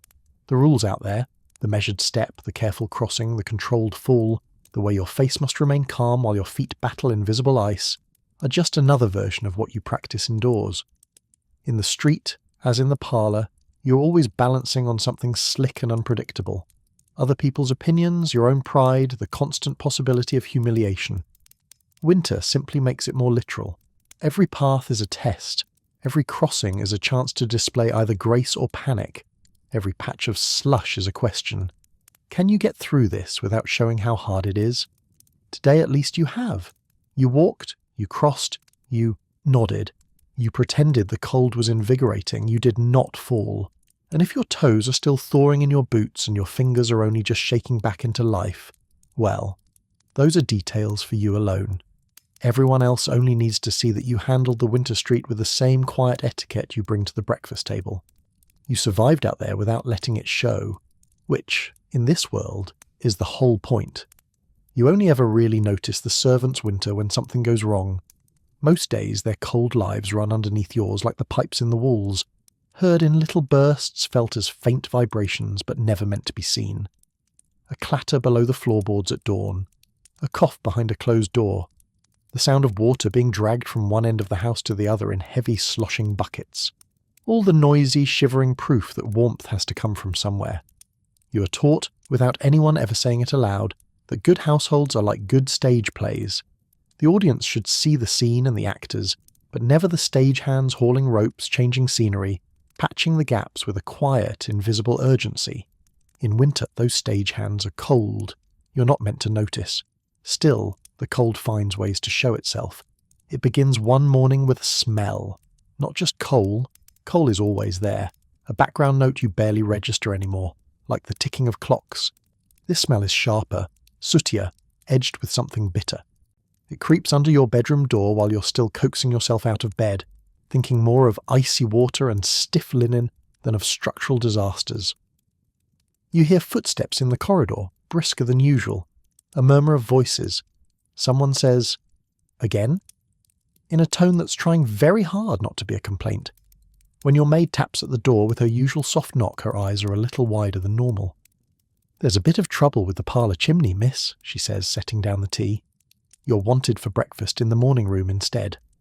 You sit up straighter. The parlour chimney. That has history. The last time there was a bit of trouble, your mother spent 3 days pretending the wallpaper wasn't smudged, your aunt blamed the architect, your father blamed the coal merchant, and the housemaid quietly scrubbed until her fingers cracked, and her knuckles bled rose pink under the soot. This smell suggests something similar. You wash and dress in your usual careful way, though your mind keeps sliding downstairs. You imagine the parlour, that shrine of upholstery and respectability, streaked suddenly with black fingerprints and little grey drifts on the carpet. Soot doesn't care about social order. It falls where it likes. On your way down, you pass the half-open door of the parlour and catch a glimpse. Just a fragment. A dark sweep along the mantelpiece, the faint outline of something wiped in haste on a white wall, an empty space where the fender usually stands. The room looks like it's been caught mid-thought. A housemaid is kneeling in front of the grate with a cloth in her hand, her face streaked in black, her shoulders hunched against more than the cold. As soon as she realises you've seen her, she ducks her head, turning away slightly. You're not supposed to catch servants mid-labour. It's like seeing the inside of a clock. Your aunt, stationed in the corridor like a sentinel, blocks your view with a smooth step and says, "Come along, the eggs will be quite ruined if we delay." That is the etiquette. Soot in the parlour is a minor inconvenience. Soot on a girl's face is something else entirely, and not for you to behold. You eat breakfast in the morning room, which has a smaller, sulkier fire, and a table that looks surprised to be standing in for its grander cousin. No one mentions the smell. Your father says a chimney sweep will be called. Your mother says they should have been called weeks ago, but one must not appear anxious about such things. Your aunt mutters something about last winter's expense and stares into her tea. For a sweep to come, there must be arrangements. He will not appear in the glossy front hall, his soot-black boots leaving prints on the tiles. He will enter through the back, past the scullery, up the tightly coiled servants' staircase that you have only ever seen in brief forbidden glimpses. You have always been fascinated by that staircase. The main stairs are wide and polished, built for gliding gowns and measured descents. The back stairs are narrow, steep, with a bend in them that seems designed to catch trays and hurrying feet. From your bedroom at night, you sometimes hear the muted thunder of someone running up and down them, carrying hot water or cold plates, the echo of work that never ends. This morning, curiosity and coincidence arrange themselves in your favour. Sent to fetch a volume of sermons from the lower bookcase, no dear, not the one in the drawing room, the one in the back sitting room. You find yourself wandering closer to the service quarters than you usually dare. There, at the foot of the back stairs, the air is different. Colder, but also thicker, with steam and smoke and the smells of soap, onions, damp wool. It doesn't have the stale, perfumed quiet of the front hall. It feels like a place that breathes more quickly. You hear him before you see him. A clatter of rods, the dull chiming of metal on stone, the shuffle of heavy boots. Then a voice, rough and young, saying, "Yes, ma'am," to someone in a tone that smooths out at the edges to avoid sounding impertinent. The chimney sweep is smaller than you'd imagined. He might be 14, he might be 12. It is hard to tell under the layer of black that covers his face and hands. Only his eyes are clear, pale, sharp, taking in every corner of the passage. He carries his tools like weapons, long, jointed rods, a bundle of brushes, a canvas bag too big for his frame. The soot on his clothes isn't the soft, tidy stuff from your parlour grate. It is old, oily, clinging, the kind that has seeped into his skin so deeply it might never truly wash out. The cook stands in front of him, arms folded, blocking his path with the authority of someone who rules this end of the house absolutely. "You'll do the parlour first," she says, "then the sitting room, then the back chimney if you've still got light. Mind you don't drop half the flue into the family's laps this time." He nods, eyes dipped, lips pressed together in something like a swallowed retort. He is cold. You can tell by the way his shoulders tense, and the way his hands grip the rods a little too tightly. But he doesn't shiver. That too is etiquette down here. Shivering is for people whose comfort is someone else's priority. He looks up just once, and his gaze skims past you in the shadows of the passage. He sees you, of course he does, but he also sees that you are dressed for the front of the house, not the back. He drops his eyes again swiftly. Children from different worlds, both instructed not to meet properly. You retreat with your sermons book, crunching the sound of his boots into some corner of your mind. Upstairs, you will spend part of the morning pretending the parlour always smelled of lavender, not smoke. Downstairs, they will spend part of the morning scrubbing out the evidence that smoke ever existed. Later, when you pass by again, the sweep is gone. The air tastes faintly of soot and soap. The parlour carpet has been brushed until its pattern looks tired. On the mantel, the ornaments are back in place, slightly shuffled but pretending otherwise. No one mentions the boy with the blackened hands unless they're discussing the bill. And yet, even as the house works to erase him, he lingers. You find a smudge where his shoulder brushed the doorframe. You see the faint trace of soot on the back stairs, where someone missed a spot. 3 small, ghostly handprints at child height, half wiped away. It feels like he's left a secret message in a language the house is not meant to understand. Servants have their own winter, running parallel to yours. You catch pieces of it in these traces. The next time you go to the kitchen, a rare excursion justified by carrying a note, personally, so there can be no misunderstanding, you feel it more fully. The descent to that level is like stepping down through layers of the season. The air grows colder by degrees, then warmer, then humid, as if you've walked from a frost-rimmed pond into the breath of a crowd. The walls here are not papered, they are plaster and stone, stained in places where years of steam have kissed them. The kitchen is not cold. Not exactly. The great range at one end is hot enough to keep the room's core warm, but the warmth does not reach evenly. It pools near the hearth, leaving the corners chilled and the floors painfully icy to anyone not constantly moving. You arrive at a lull between storms. The breakfast rush is over. Luncheon is still a looming threat. The cook stands at the table with a bowl of something that requires a vigorous stirring. Her sleeves are rolled up, her forearms red and shiny from alternating between heat and cold all morning. A scullery maid scrubs pans at a sink where the water sends up little ghosts of steam that vanish the moment they meet the surrounding air. Everyone here is busy. Not the genteel, symbolic busy of embroidery and letters. Actual busy. Bodies bending, lifting, scrubbing, carrying. They move around each other with an ease you recognise from ballrooms, the same awareness of other people's space, the same unspoken agreements about who turns which way at which moment. The difference is that no one is watching them for pleasure. Their dance is functional. You hand your note to the cook, who wipes her hands on her apron before taking it, even though the apron is already a map of splashes and stains. "Thank you, miss," she says, in that peculiar tone that is neither warm nor cold. It is the backstairs equivalent of "how do you do?" You know the etiquette from your side. Say as little as possible. Don't hover, don't inspect. Never, ever comment on the chaos unless praising the outcome. But today the winter pushes through your reserve. "It must be terribly hot there," you say before you can stop yourself, nodding toward the range. "And terribly cold. Everywhere else." There's a rapid stillness in the room, not a freeze. Just a brief pause as eyes flicker your way and then away again. You've broken the rules. You have mentioned temperature. The cook saves you. "We get by, miss," she says, with a faint upward twitch at the corner of her mouth. "The pans complain more than we do. Water's the worst. Boiling on one side, turning to ice on the other." The scullery maid snorts softly, then clamps her lips shut. The cook doesn't look at her, which is a mercy. You suspect snorting while Miss is present is not approved behaviour. Another maid, housemaid you think, from the cut of her dress and the permanent smear of polish on her cuffs, comes in carrying a coal scuttle. It is nearly as big as she is, the metal biting into her hands through the thin gloves she wears. She moves with the same careful heaviness you've seen in men carrying pianos. In your world, coal appears in neat lumps by the grate, like magic. In hers, it is dust in the lungs, weight in the arms, black crescents under the nails that no amount of scrubbing quite removes. She tips the scuttle near the hearth, sending a cascade of dusty lumps into a waiting black bucket. The air fills with the dry, throat-catching taste of it. You know the rules. Do not cough. Coughing, like shivering, is a luxury. You swallow the irritation in your own throat and wonder whether she can feel hers. Someone clatters down the back stairs.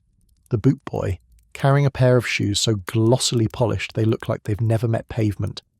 He's younger than you by several years, his hands raw and red from whatever he's just been doing in the yard. He moves quickly, as if the cold outside is still clinging to his heels. He nearly bumps into you. Nearly. There's a quick, nimble twist of his body at the last second, a sideways slide that keeps your gowns untouched. He mutters an apology, eyes on the floor. The cook smacks him lightly on the shoulder with a wooden spoon, more warning than punishment. Mind yourself, we've guests in the kitchen, haven't we? Guests. That's what you're here, a visitor from upstairs passing through the working winter like someone strolling through a factory. There are rules about how long you're allowed to stay. You can feel them pressing faintly at your back. Too brief a visit might be seen as coldness, too long as interference. You decide it's time to retreat. On the way out, your boot sole slides on a patch of damp stone. For one horrifying second, you feel yourself starting to go backwards. Your arms twitch, your balance tips. A hand catches your elbow. Not rough, not familiar. Firm, steady, correcting your centre of gravity in a way that feels like being placed back on a shelf where you belong. You regain your footing. The world rights itself. You look up. It's the housemaid with the coal scuttle now empty. Her eyes meet yours for a fraction of a second. Grey, sharp, more tired than you know how to be at this hour. Then she drops her gaze. "Beg pardon, miss," she says, as if she's done something wrong. You manage with some effort to say, "Thank you," in a voice that does not sound shaken. The cook's glance flickers between the two of you, evaluating, calculating, storing this small event away in some mental ledger of favours and offences. Upstairs, if you had almost fallen and someone had saved you, there would have been a fuss, exclamations, perhaps a chair, maybe even smelling salts if your aunt were in the mood. Here, the etiquette is minimal. No one else in the kitchen even pauses. The pans still scrub, the spoons still stir, the boots still clatter. It is as if you never wobbled at all. That too is a mercy. No one wants the story of Miss Nearly Slipped in the kitchen circulating through either end of the house. Back on the main staircase, heading toward the kinderlight and less honest air of the upper floors, you carry the feeling of that steadying hand with you. It sits on your elbow like a ghosted warmth long after the actual heat has fled. You begin to understand, in a way you never really did in summer, that the servant's winter is not an abstract concept. It is a series of physical facts: cold stone, hot steam, heavy buckets, endless stairs. And on top of that, layered like a shawl over thin shoulders, are their own rules. Their etiquette is not written in books, it is written in habits. Never warm your hands too obviously by the kitchen range. You are meant to be working, not lingering. Never let your cough interrupt the ladies' conversation. Wait until you are in the passage, then press your apron to your mouth. Never admit your boots leak. Stuff paper in them and keep moving. Never shiver in the drawing room. If you must shake, do it in the scullery. Never let the upstairs folks see that you have your own ways of surviving the season. Later that day, you catch a hint of that hidden world again. Not by going downstairs, but by listening carefully while you sit upstairs. It's evening. The drawing room is full of lamplight and teacups and the faint rustle of paper. Someone is reading aloud from a magazine. Some moral story about a girl who learns to be grateful for not much. You're half listening, half counting stitches in your embroidery, when a sound slips through the floor. A song. Not loud, not particularly tuneful, but unmistakably a song. A woman's voice, not one of the polished drawing-room soprano tones you're used to, but a rougher thing. It comes up in a fragment through the boards, riding on the warm currents from the kitchen and the colder draughts from the stairwell. You catch words here and there. Frost, bucket, hands. Something about a fire that isn't big enough. It isn't a proper song, not one that could be put into a music book. It's the sort of tune people sing to themselves when doing unpleasant work, the kind that fits the rhythm of scrubbing or chopping or hauling. Your aunt pauses in her reading. Everyone stills. The sound is faint, but now that you've noticed it, you can't unhear it. For a moment the room teeters between amusement and offence. Then your mother, with that gentle authority she reserves for minor breaches, says, "Shut the parlour door, please. There's a draught." The door is closed. The song is muffled. The story resumes. The drawing room etiquette remains intact. No one remarks that the word draft might just as well refer to the sound as the cold. But later, as you go up to bed and past the door at the top of the back stairs, you hear it again. Not the song now, but laughter. Short, exhausted laughter.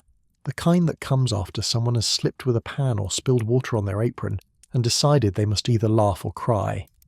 You pause, hand on the banister, and listen. A girl's voice says, "I told her the soap was froze so hard I could use it as a brick."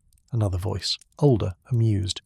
"You'll be using bricks for soap if you're not careful with your tongue." They chuckle. A pot clanks. Someone coughs. A door slams. The sounds settle into a kind of familiar background noise, like a heartbeat you only notice when it stops. You move on, because you must.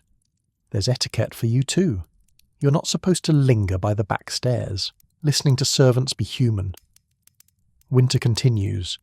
The days stretch, grey and hard-edged. The kind of days that make you feel like time has been frozen, not just water. The servants continue too, threading their chores between the house's demands. You see the evidence everywhere. Crisp white napkins on the table, even though the laundry yard is a world of stiff frozen linens that crack if they're handled too roughly. Hot soup appearing at the precise moment your uncle remarks that his hands are cold, never mind how long it took someone's knuckles to go red chopping vegetables in a draught. Polished boots waiting by the door each morning, as if fairies had done them, not some boy hunched in the chilly boot room, surrounded by the smell of blacking and damp leather. Once, in a fit of unusual candour, your governess had murmured that servants bear the winter for us. At the time, you imagined them walking into the cold with their arms outstretched like shields. Now you see that bearing it looks like something else, like moving constantly in the thin, sharp air, like standing half in, half out of heat, and never fully getting it, like scrubbing other people's soot off other people's things while your own hands burn and sting. And even they have rules. Downstairs, you've heard, there are strict understandings about who gets to stand nearest the kitchen fire and when. The cook, naturally, has first claim. Then the older maids, the ones whose joints complain in damp weather. Younger girls may warm their hands while carrying things, but not hover. The boot boy is allowed to stand near the oven door briefly at dawn, to thaw his fingers enough to tie laces and pull on stockings. If anyone lingers too long, the cook will rap the floor with a ladle in a way that sounds like a joke and isn't. Servants also keep their own counsel about each other's weakness. A maid who coughs too much is quietly moved to lighter duties if possible, not out of sentiment, but out of efficiency. A boy with chilblains is told to stamp his feet in the yard, then sent back to carry coal. There is no one here to say, "Sit by the fire with a shawl and we shall pour you tea." The fire is work. The shawl belongs to someone's aunt upstairs. The tea is for the table. Yet, for all the hardness, there are kindnesses. You see one evening when you take a wrong turn in the dark. The house feels different at night in winter. Shadows deepen. Sounds carry differently. You're on your way back from a late call on a neighbour, something about lending a book, and you decide, foolishly, to take the shorter corridor. You pass the door to the servants' hall. It's slightly ajar. Through the gap, you glimpse a scene rarely meant for your eyes. The servants' hall is the downstairs version of your drawing room, but stripped of pretence.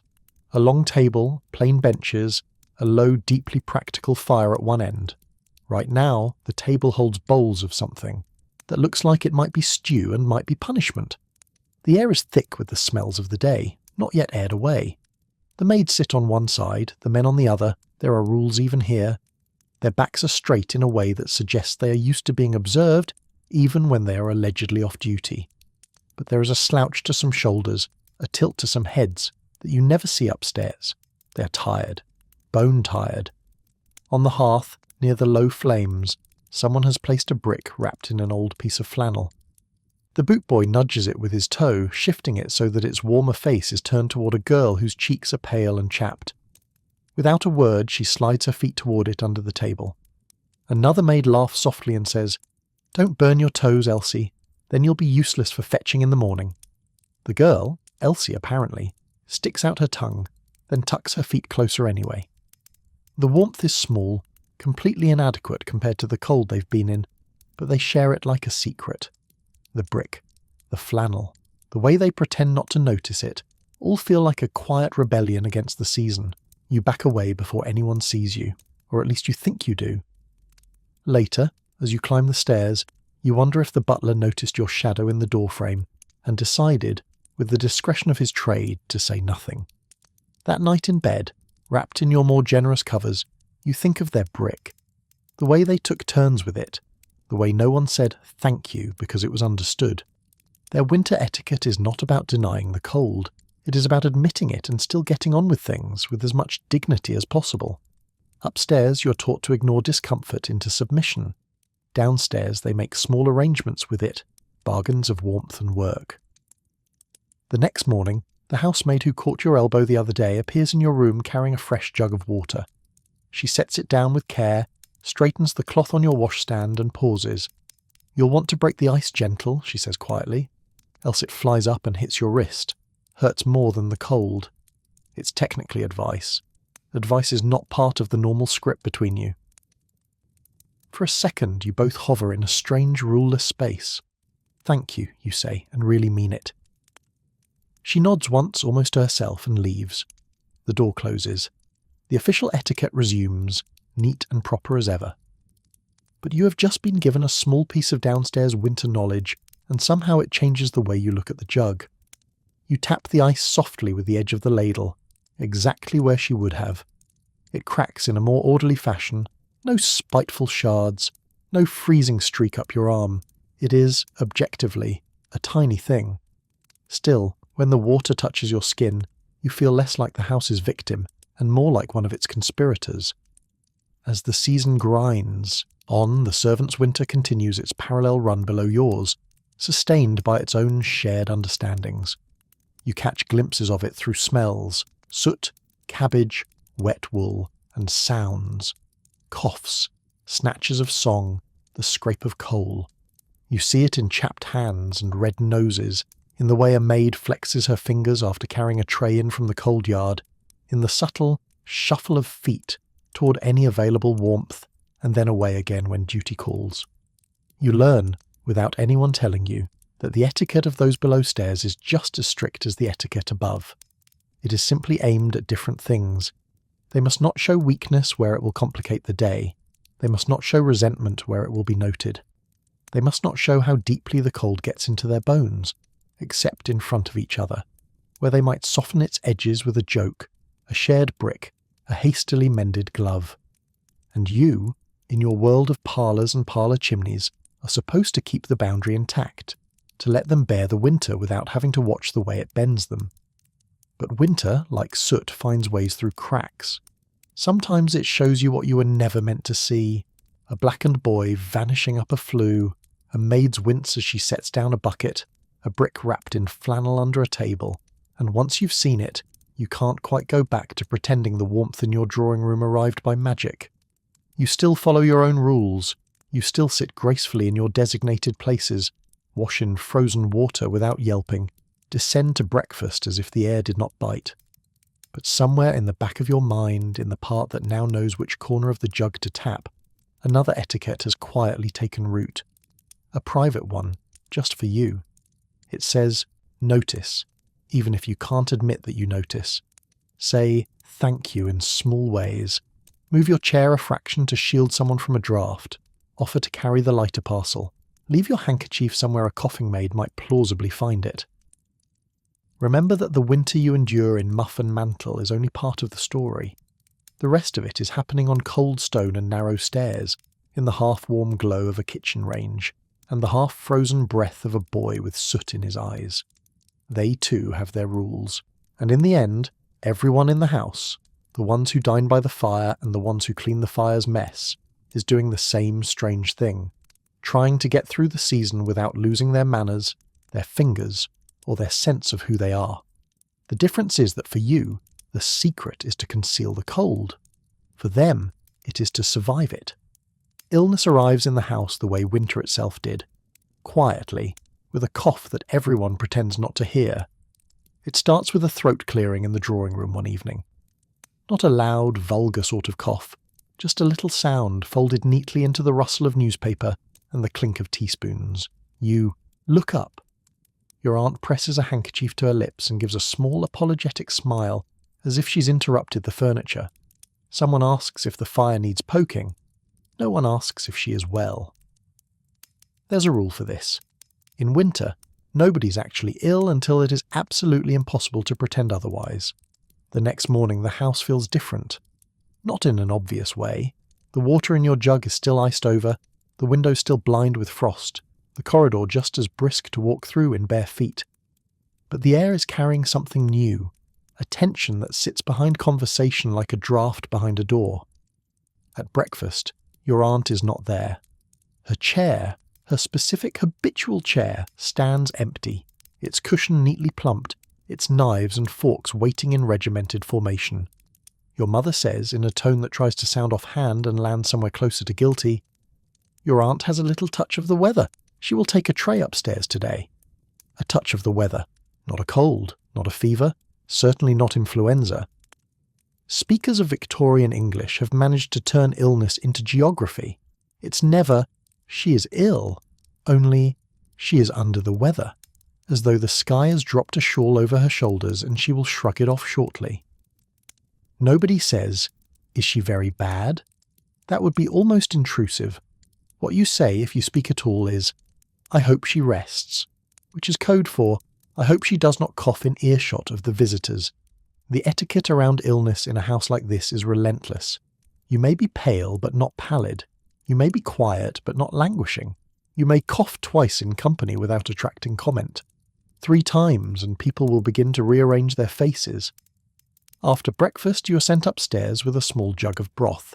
It is cool enough to carry without spilling, but warm enough to send up feathery steam which curls around your nose and smells faintly of chicken and resignation. You're told to walk steadily, not quickly, and to knock gently on your aunt's door. It's important, apparently, that illness is handled as politely as morning calls. Your aunt's room is dimmer than usual. The curtains are half drawn, not for melodrama, but because bright winter light hurts eyes that have spent a night not sleeping. The fire in her grate is better than yours ever is, one of the few privileges of being officially unwell. She sits propped up in bed, shawl around her shoulders, cap slightly askew, with the stiff look of someone who has been poured into that position by force of household expectation. She smiles when she sees you, but it's more in her eyes than her lips.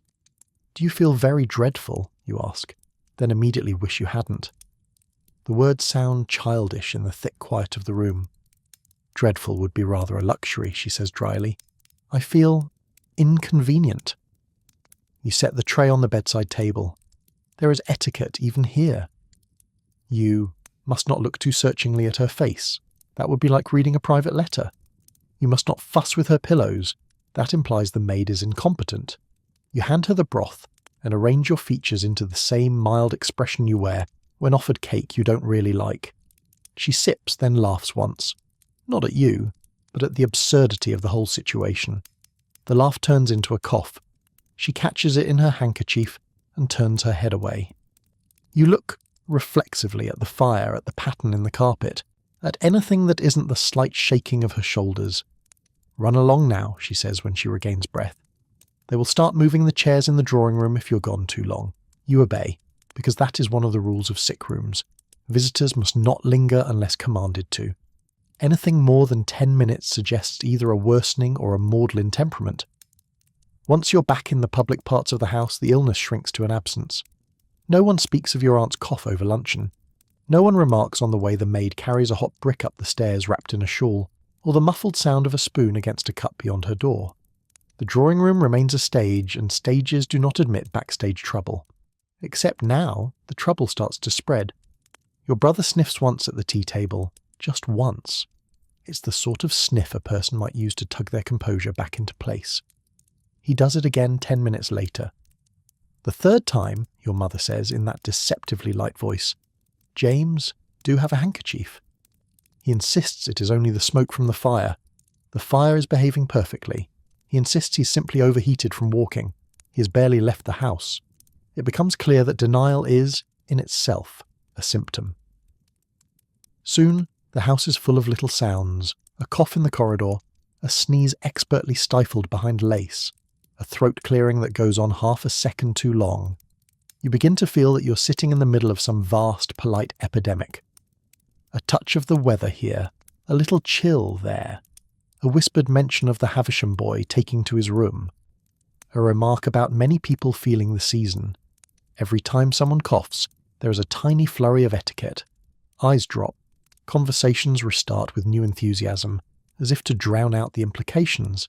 No one moves away, too obvious, but no one moves closer either. If anyone mentions oranges, it is with the air of discussing exotic beasts, not fruit. Oranges are medicine, so are lemons, so is brandy, but that is medicine in a more complicated register. One evening your father comes home earlier than usual, bringing with him a new presence, the doctor. Doctors in winter are like crows. They appear in the quiet of late afternoon, black-coated and serious, leaving unease in their wake. This one carries a leather bag that smells faintly of old gloves and peppermint. He bows in the hall, doffs his hat, and walks upstairs with an air that says he has already seen 10 houses like yours this week, and will see 10 more. You're not present for the visit, of course. Girls are not meant to hear medical discussions. On the grounds, they might begin to think about their bodies, and then where would we be? You see only fragments. The doctor disappearing up the stairs, the murmuring pause behind your aunt's door, the way the maid later carries down a basin and a towel with an expression somewhere between worried and bored. At supper, your father informs you that your aunt will remain upstairs for a few days, as a precaution. The word lingers in the air like a cold breath. It could mean anything from she will be entirely well to we are pretending nothing is wrong at all. The one thing nobody says is what they are all thinking. Whatever the illness is, it will have to be managed without disrupting the social calendar. Because winter is not just a season of frost and colds, it is also the season of visits, and visits do not stop just because people are quietly coughing in back bedrooms. Calling in cold weather is a complicated art. If you stay away entirely, you risk being thought indifferent. If you come too often, you risk spreading gossip and germs in equal measure. The balance is delicate. A few days after the doctor's visit, you are informed that you will be accompanying your mother on some calls. It is important, she says, to show that the house is unshaken. You know what that means.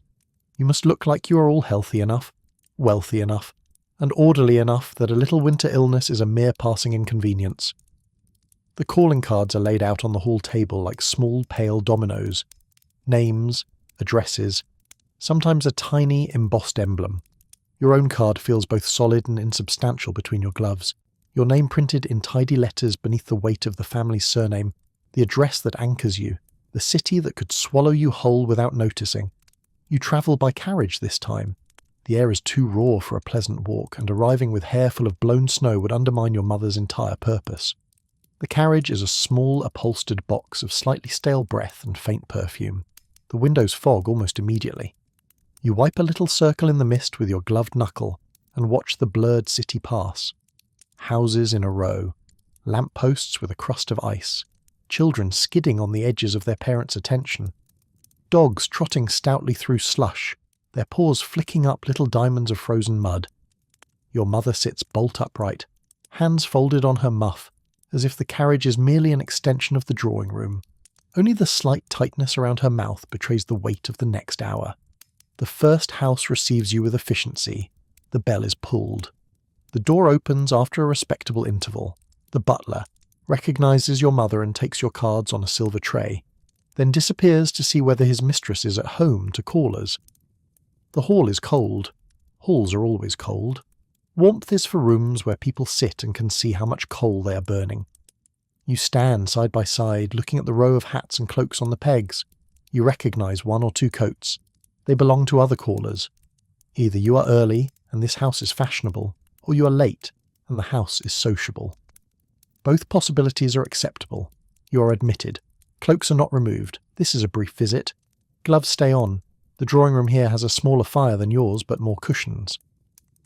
The lady of the house rises from her seat and advances a few steps.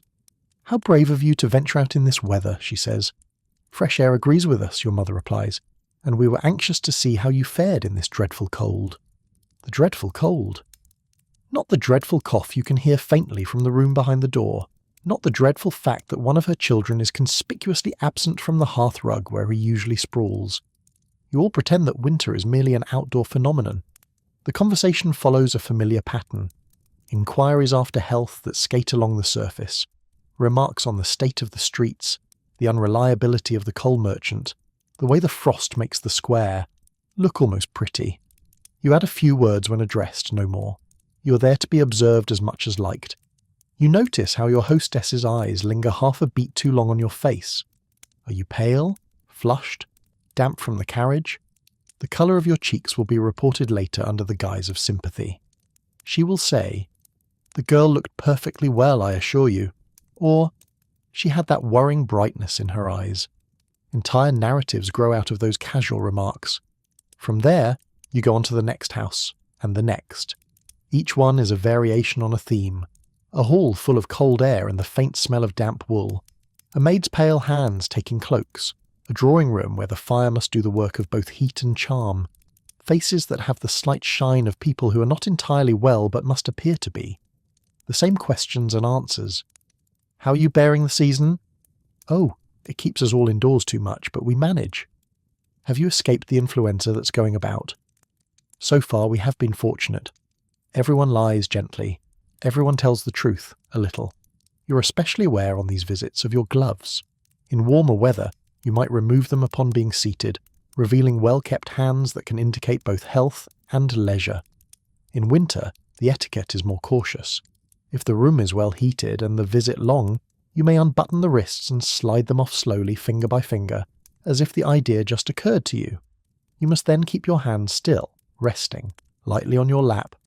No rubbing together for warmth, no hiding them in your sleeves. Idle hands are meant to look decorative, not alive. If the room is cold, or the hostess looks flushed and feverish, your gloves stay on. Bare hands in a house where illness lurks will be remembered. She sat with bare fingers, flicking them across the arm of the chair, someone will say later, implying a lack of caution, or worse, a lack of sense. On the third visit, something unusual happens. A gentleman is present. This is not entirely unheard of. Men do appear during visiting hours, especially if they have nowhere better to be, but it adds a kink to the etiquette. Everything that was being performed for other women is now being performed for a man as well. He stands when you enter, of course. He inclines his head, not too deeply. His hair shows the faint imprint of a hat recently removed. His gloves are off, folded neatly in one hand. His fingertips are pink from the cold, but he shows no sign of noticing. You recognize him. He's been in your drawing room twice this winter, once for dinner, once for a musical evening. His name comes to you like a half-remembered melody. He has a quiet way of watching that is either thoughtful or calculating. Hard to tell. Your mother offers the appropriate greetings. He responds with something suitably mild. The conversation takes a new path, lightly skipping through topics that include but are not limited to the concert last week, the state of the post, and whether the river is likely to freeze sufficiently for a proper frost. He glances at you when the river is mentioned. You glance back. This is where winter courtship becomes its own peculiar game. In summer, there are gardens and lawns and bird songs to create a sense of romance. In winter, there is only cold air, crowded drawing rooms and a lot of wool. The signals have to be smaller. He says, "I believe the frost will hold. There's talk of skating at the park if it does." You answer, "Skating is very pretty to watch." You do not add that you have never mastered staying upright on the ice. He does not ask whether you skate yourself. That would be too direct. Instead, he says, "It is better if one has a steady hand to rely upon." Someone else makes a small, approving noise, not at the content of his words, but at the fact that he has said them in a tone that could mean almost anything. This is exactly what is required. Later, perhaps, you will be allowed to skate. If the weather cooperates, if your health is judged stable, if your mother deems the company on the ice suitably supervised. If that happens, every tumble, every moment of not falling, every hand offered or not offered will carry a fresh layer of meaning. For now, you sit with your gloves on, fingertips warm and safely hidden, and imagine what it would feel like to slide across a frozen surface with his gloved hand on your elbow, pretending the cold isn't making your bones sing. On Sunday, winter etiquette reaches its peak, church. The walk to church in winter is less about piety and more about endurance. You're dressed in your best outer garments, which are not necessarily your warmest. Respectable bonnets are seldom designed with actual weather in mind. The path is slick, the air full of the sort of damp cold that creeps past fabric and takes up residence in your lungs. The church, when you arrive, is not warm. It is less cold than outside, perhaps, but stone does not give up its chill easily. The pews are polished, hard, narrow. The space is full of breath and sound, coughs, hymn singing, the scrape of shoes on stone, as families file in and sort themselves into their allotted places. You sit in your pew and immediately become aware of how close everyone else is. Winter compresses people, shawls brush, boots knock, gloves nearly touch. The air between you smells of starch, wool, smoke, and human apprehension. In front of you, a woman coughs delicately into a handkerchief embroidered with her initials. Beside you, your sister shifts, the subtle movements of someone trying to find a patch of wood that hasn't yet absorbed all warmth from her. Behind you, a man clears his throat with considerable drama. The minister starts the service as if the air were summer soft and no one's nose is threatening mutiny. Hymns are one of the few parts of the service that actively warm you. Singing requires breath. Breath creates warmth. The trick is not to cough in the middle of a verse. You stand, book in hand, gloves off now out of necessity. The pages are too thin to be turned by blunted fingers. You share a hymn book with your sister. Sometimes, if pew space is tight, you share with someone else. On those rare occasions, fingertips brush as they slide under the lines of the words. The contact lasts less than a second and is never mentioned again. In novels, such moments are electrifying. In reality, your hands are usually too numb to feel anything but the faint ridge of callus on someone else's knuckles. Today the minister announces a hymn you've always liked. Something about light in darkness, the usual poetry. The organ wheezes into life. The first chord shivers through the cold air and settles into your ribs. You lift your voice, not loudly but steadily. The cold in your chest resents the exertion, but your throat obeys. Halfway through the second verse you feel it coming. A tickle at the back of your throat, a prickle that threatens to bloom into a cough. You try swallowing, you try breathing shallowly, you try focusing on the words. The tickle grows. There is a rule. You must not cough during a hymn if you can possibly help it. It unsettles the people around you. It interrupts the music. It makes you look like a person who cannot manage her own windpipe. You manage to get through the verse. At the pause before the next, you bring your handkerchief up to your mouth, look down as if reading ahead, and let the cough out in a small strangled burst. It hurts more for being contained, but you have kept it within the acceptable boundaries. Your mother glances at you out of the corner of her eye. It is not a rebuke exactly, more an assessment. 1 cough is a footnote. 3 will be an argument. If you reach 5 by the end of the service, you may find yourself confined to the house for your own good. After church there is the courtyard gauntlet, that strange, stiff mingling where people stand in little groups, shuffling their boots and making remarks about the sermon, the weather, and the health of anyone who isn't present. This is where winter reputations are either secured or damaged. If you look too lively, with colour in your cheeks and a sparkle in your eyes, someone will say, "Oh, she's flourishing, isn't she? Like an alpine goat." It sounds like a compliment. It rarely is. It suggests robustness, perhaps rusticity, a lack of the delicate refinement so prized in young ladies who are expected to faint gracefully at the first sight of a wilted flower. If you look too wan, bundled in shawls with a fatigue around your eyes, someone will murmur, "Poor thing, she isn't quite strong, I fear. All this cold will tell on her." That also sounds almost kind. It is instead a mark placed in some unspoken ledger that will be consulted when invitations are written and suitors assessed. Fragility may be attractive in paintings. In real life, it's an expense. The ideal, maddeningly, is to look mildly winter-touched.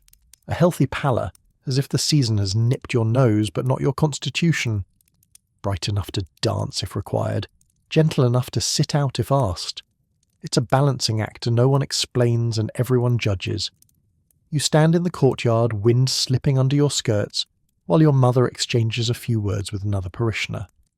You answer when spoken to, offer the correct number of smiles, neither too beaming nor too wan. You see the gentleman from the visit earlier in the week, across the way, talking to someone else. His breath is visible in the cold as he laughs at something you cannot hear. He glances your way briefly, enough to incline his head, but not enough to set anyone talking. That too is part of courtship etiquette. Winter or not, no one wants to be linked in conversation before they've had a chance to slip on the ice together. Back home, the afternoon stretches out in that peculiar winter way, slow and fast at once. The light fades early, pressing everyone toward the candles and the hearth. The house fills up again. You eat, you sit, you read, or pretend to, with the hum of illness and manners buzzing all around like invisible flies. In the drawing room, the conversation turns to letters. Posting letters in winter is a serious affair. The pillar box is a grumpy red sentinel, often stiff with cold. The postmen have their own weather to fight. If you send too many letters, you look restless. Too few, and you're thought dull. Some people, particularly those who fancy themselves robust, boast of walking miles to post something in all weathers. Others let the servants handle it and simply talk about how dreadful the roads are.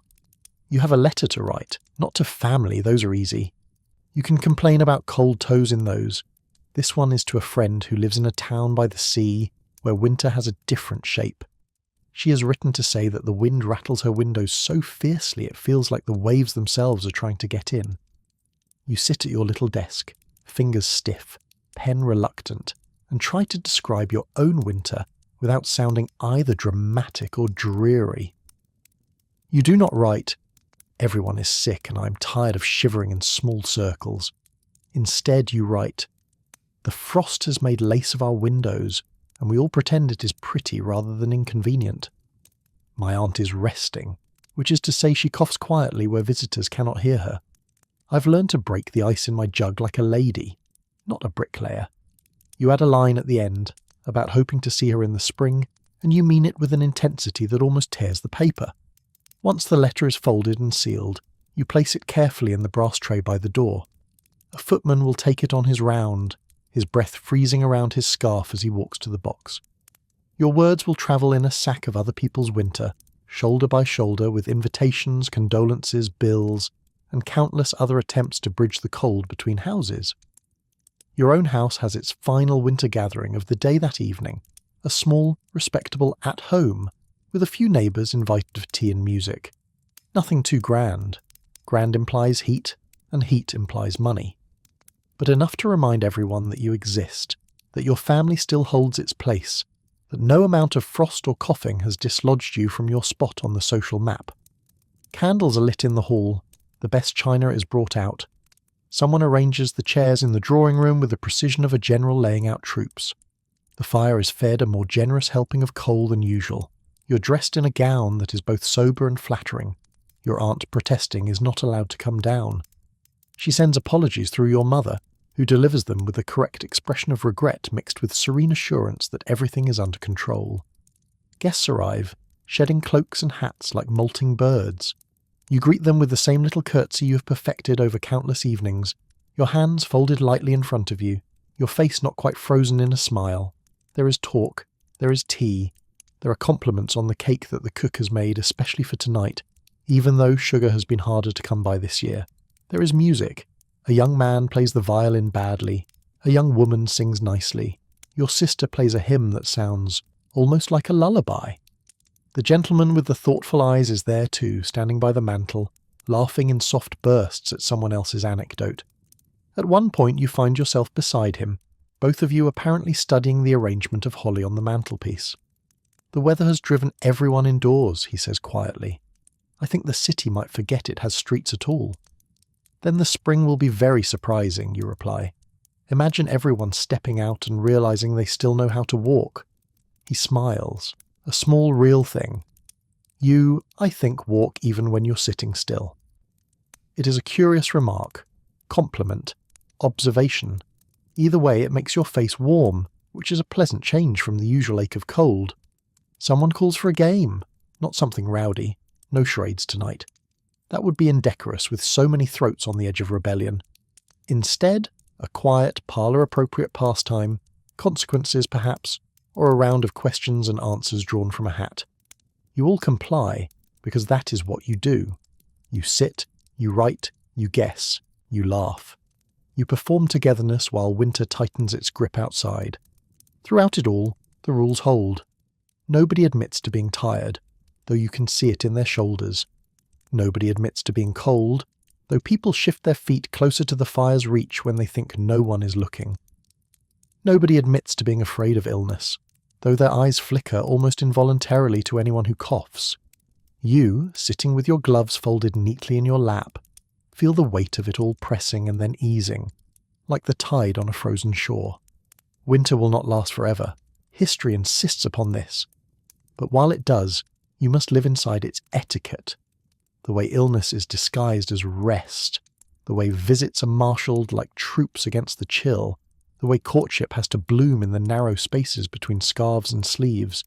You are learning slowly to read these codes, to recognize when a cough is just a cough, and when it is a signal that someone will be resting soon, to judge how long to stay in a cold drawing room without offending either the hostess's hospitality or your own circulation, to note the significance of whose gloves come off first, whose hands are steady when they hold the hymn book, whose breath fogs the air in little bursts when they speak your name. It is a strange education, but it is yours. And under it all, beneath the wool and the coal dust and the scented handkerchiefs, there is a simple truth that no rule can quite disguise. Everyone is just trying to stay warm, in their bodies and in their reputations, until the world softens again. Until then, you will go on coughing delicately, walking carefully, smiling lightly, and writing letters with fingers that have just enough feeling left to hold the pen. You will bear the season and make it look like you hardly notice it at all. The cold doesn't leave in a grand moment. It loosens its fingers one by one. One evening, much like any other, you realize you're not sitting quite so close to the fire. Your feet are not hunting for the hottest square of hearthrug. Your breath isn't a little cloud in front of your face. You're simply comfortable, not in a grand dramatic way, just in the quiet, ordinary way that means you haven't thought about your toes in half an hour. The house has relaxed almost without meaning to. Doors don't slam quite so quickly to keep the warmth in. Windows are cracked open for a scandalous 5 minutes to change the air, and no one rushes to close them with trembling hands. Fires are allowed to sink to embers without someone leaping up in alarm. The coal scuttle is still used, of course, but it no longer feels like a lifeline, just a habit. Rugs that spent months hugging the hearth are dragged back where they belong. Chairs migrate away from the grate and toward the windows, drawn to the softer light. You find yourself choosing a seat not for its distance to the flames, but for its view. A bit of sky, a budding branch, the neighbour's cat making a dignified attempt to climb a fence that is clearly winning.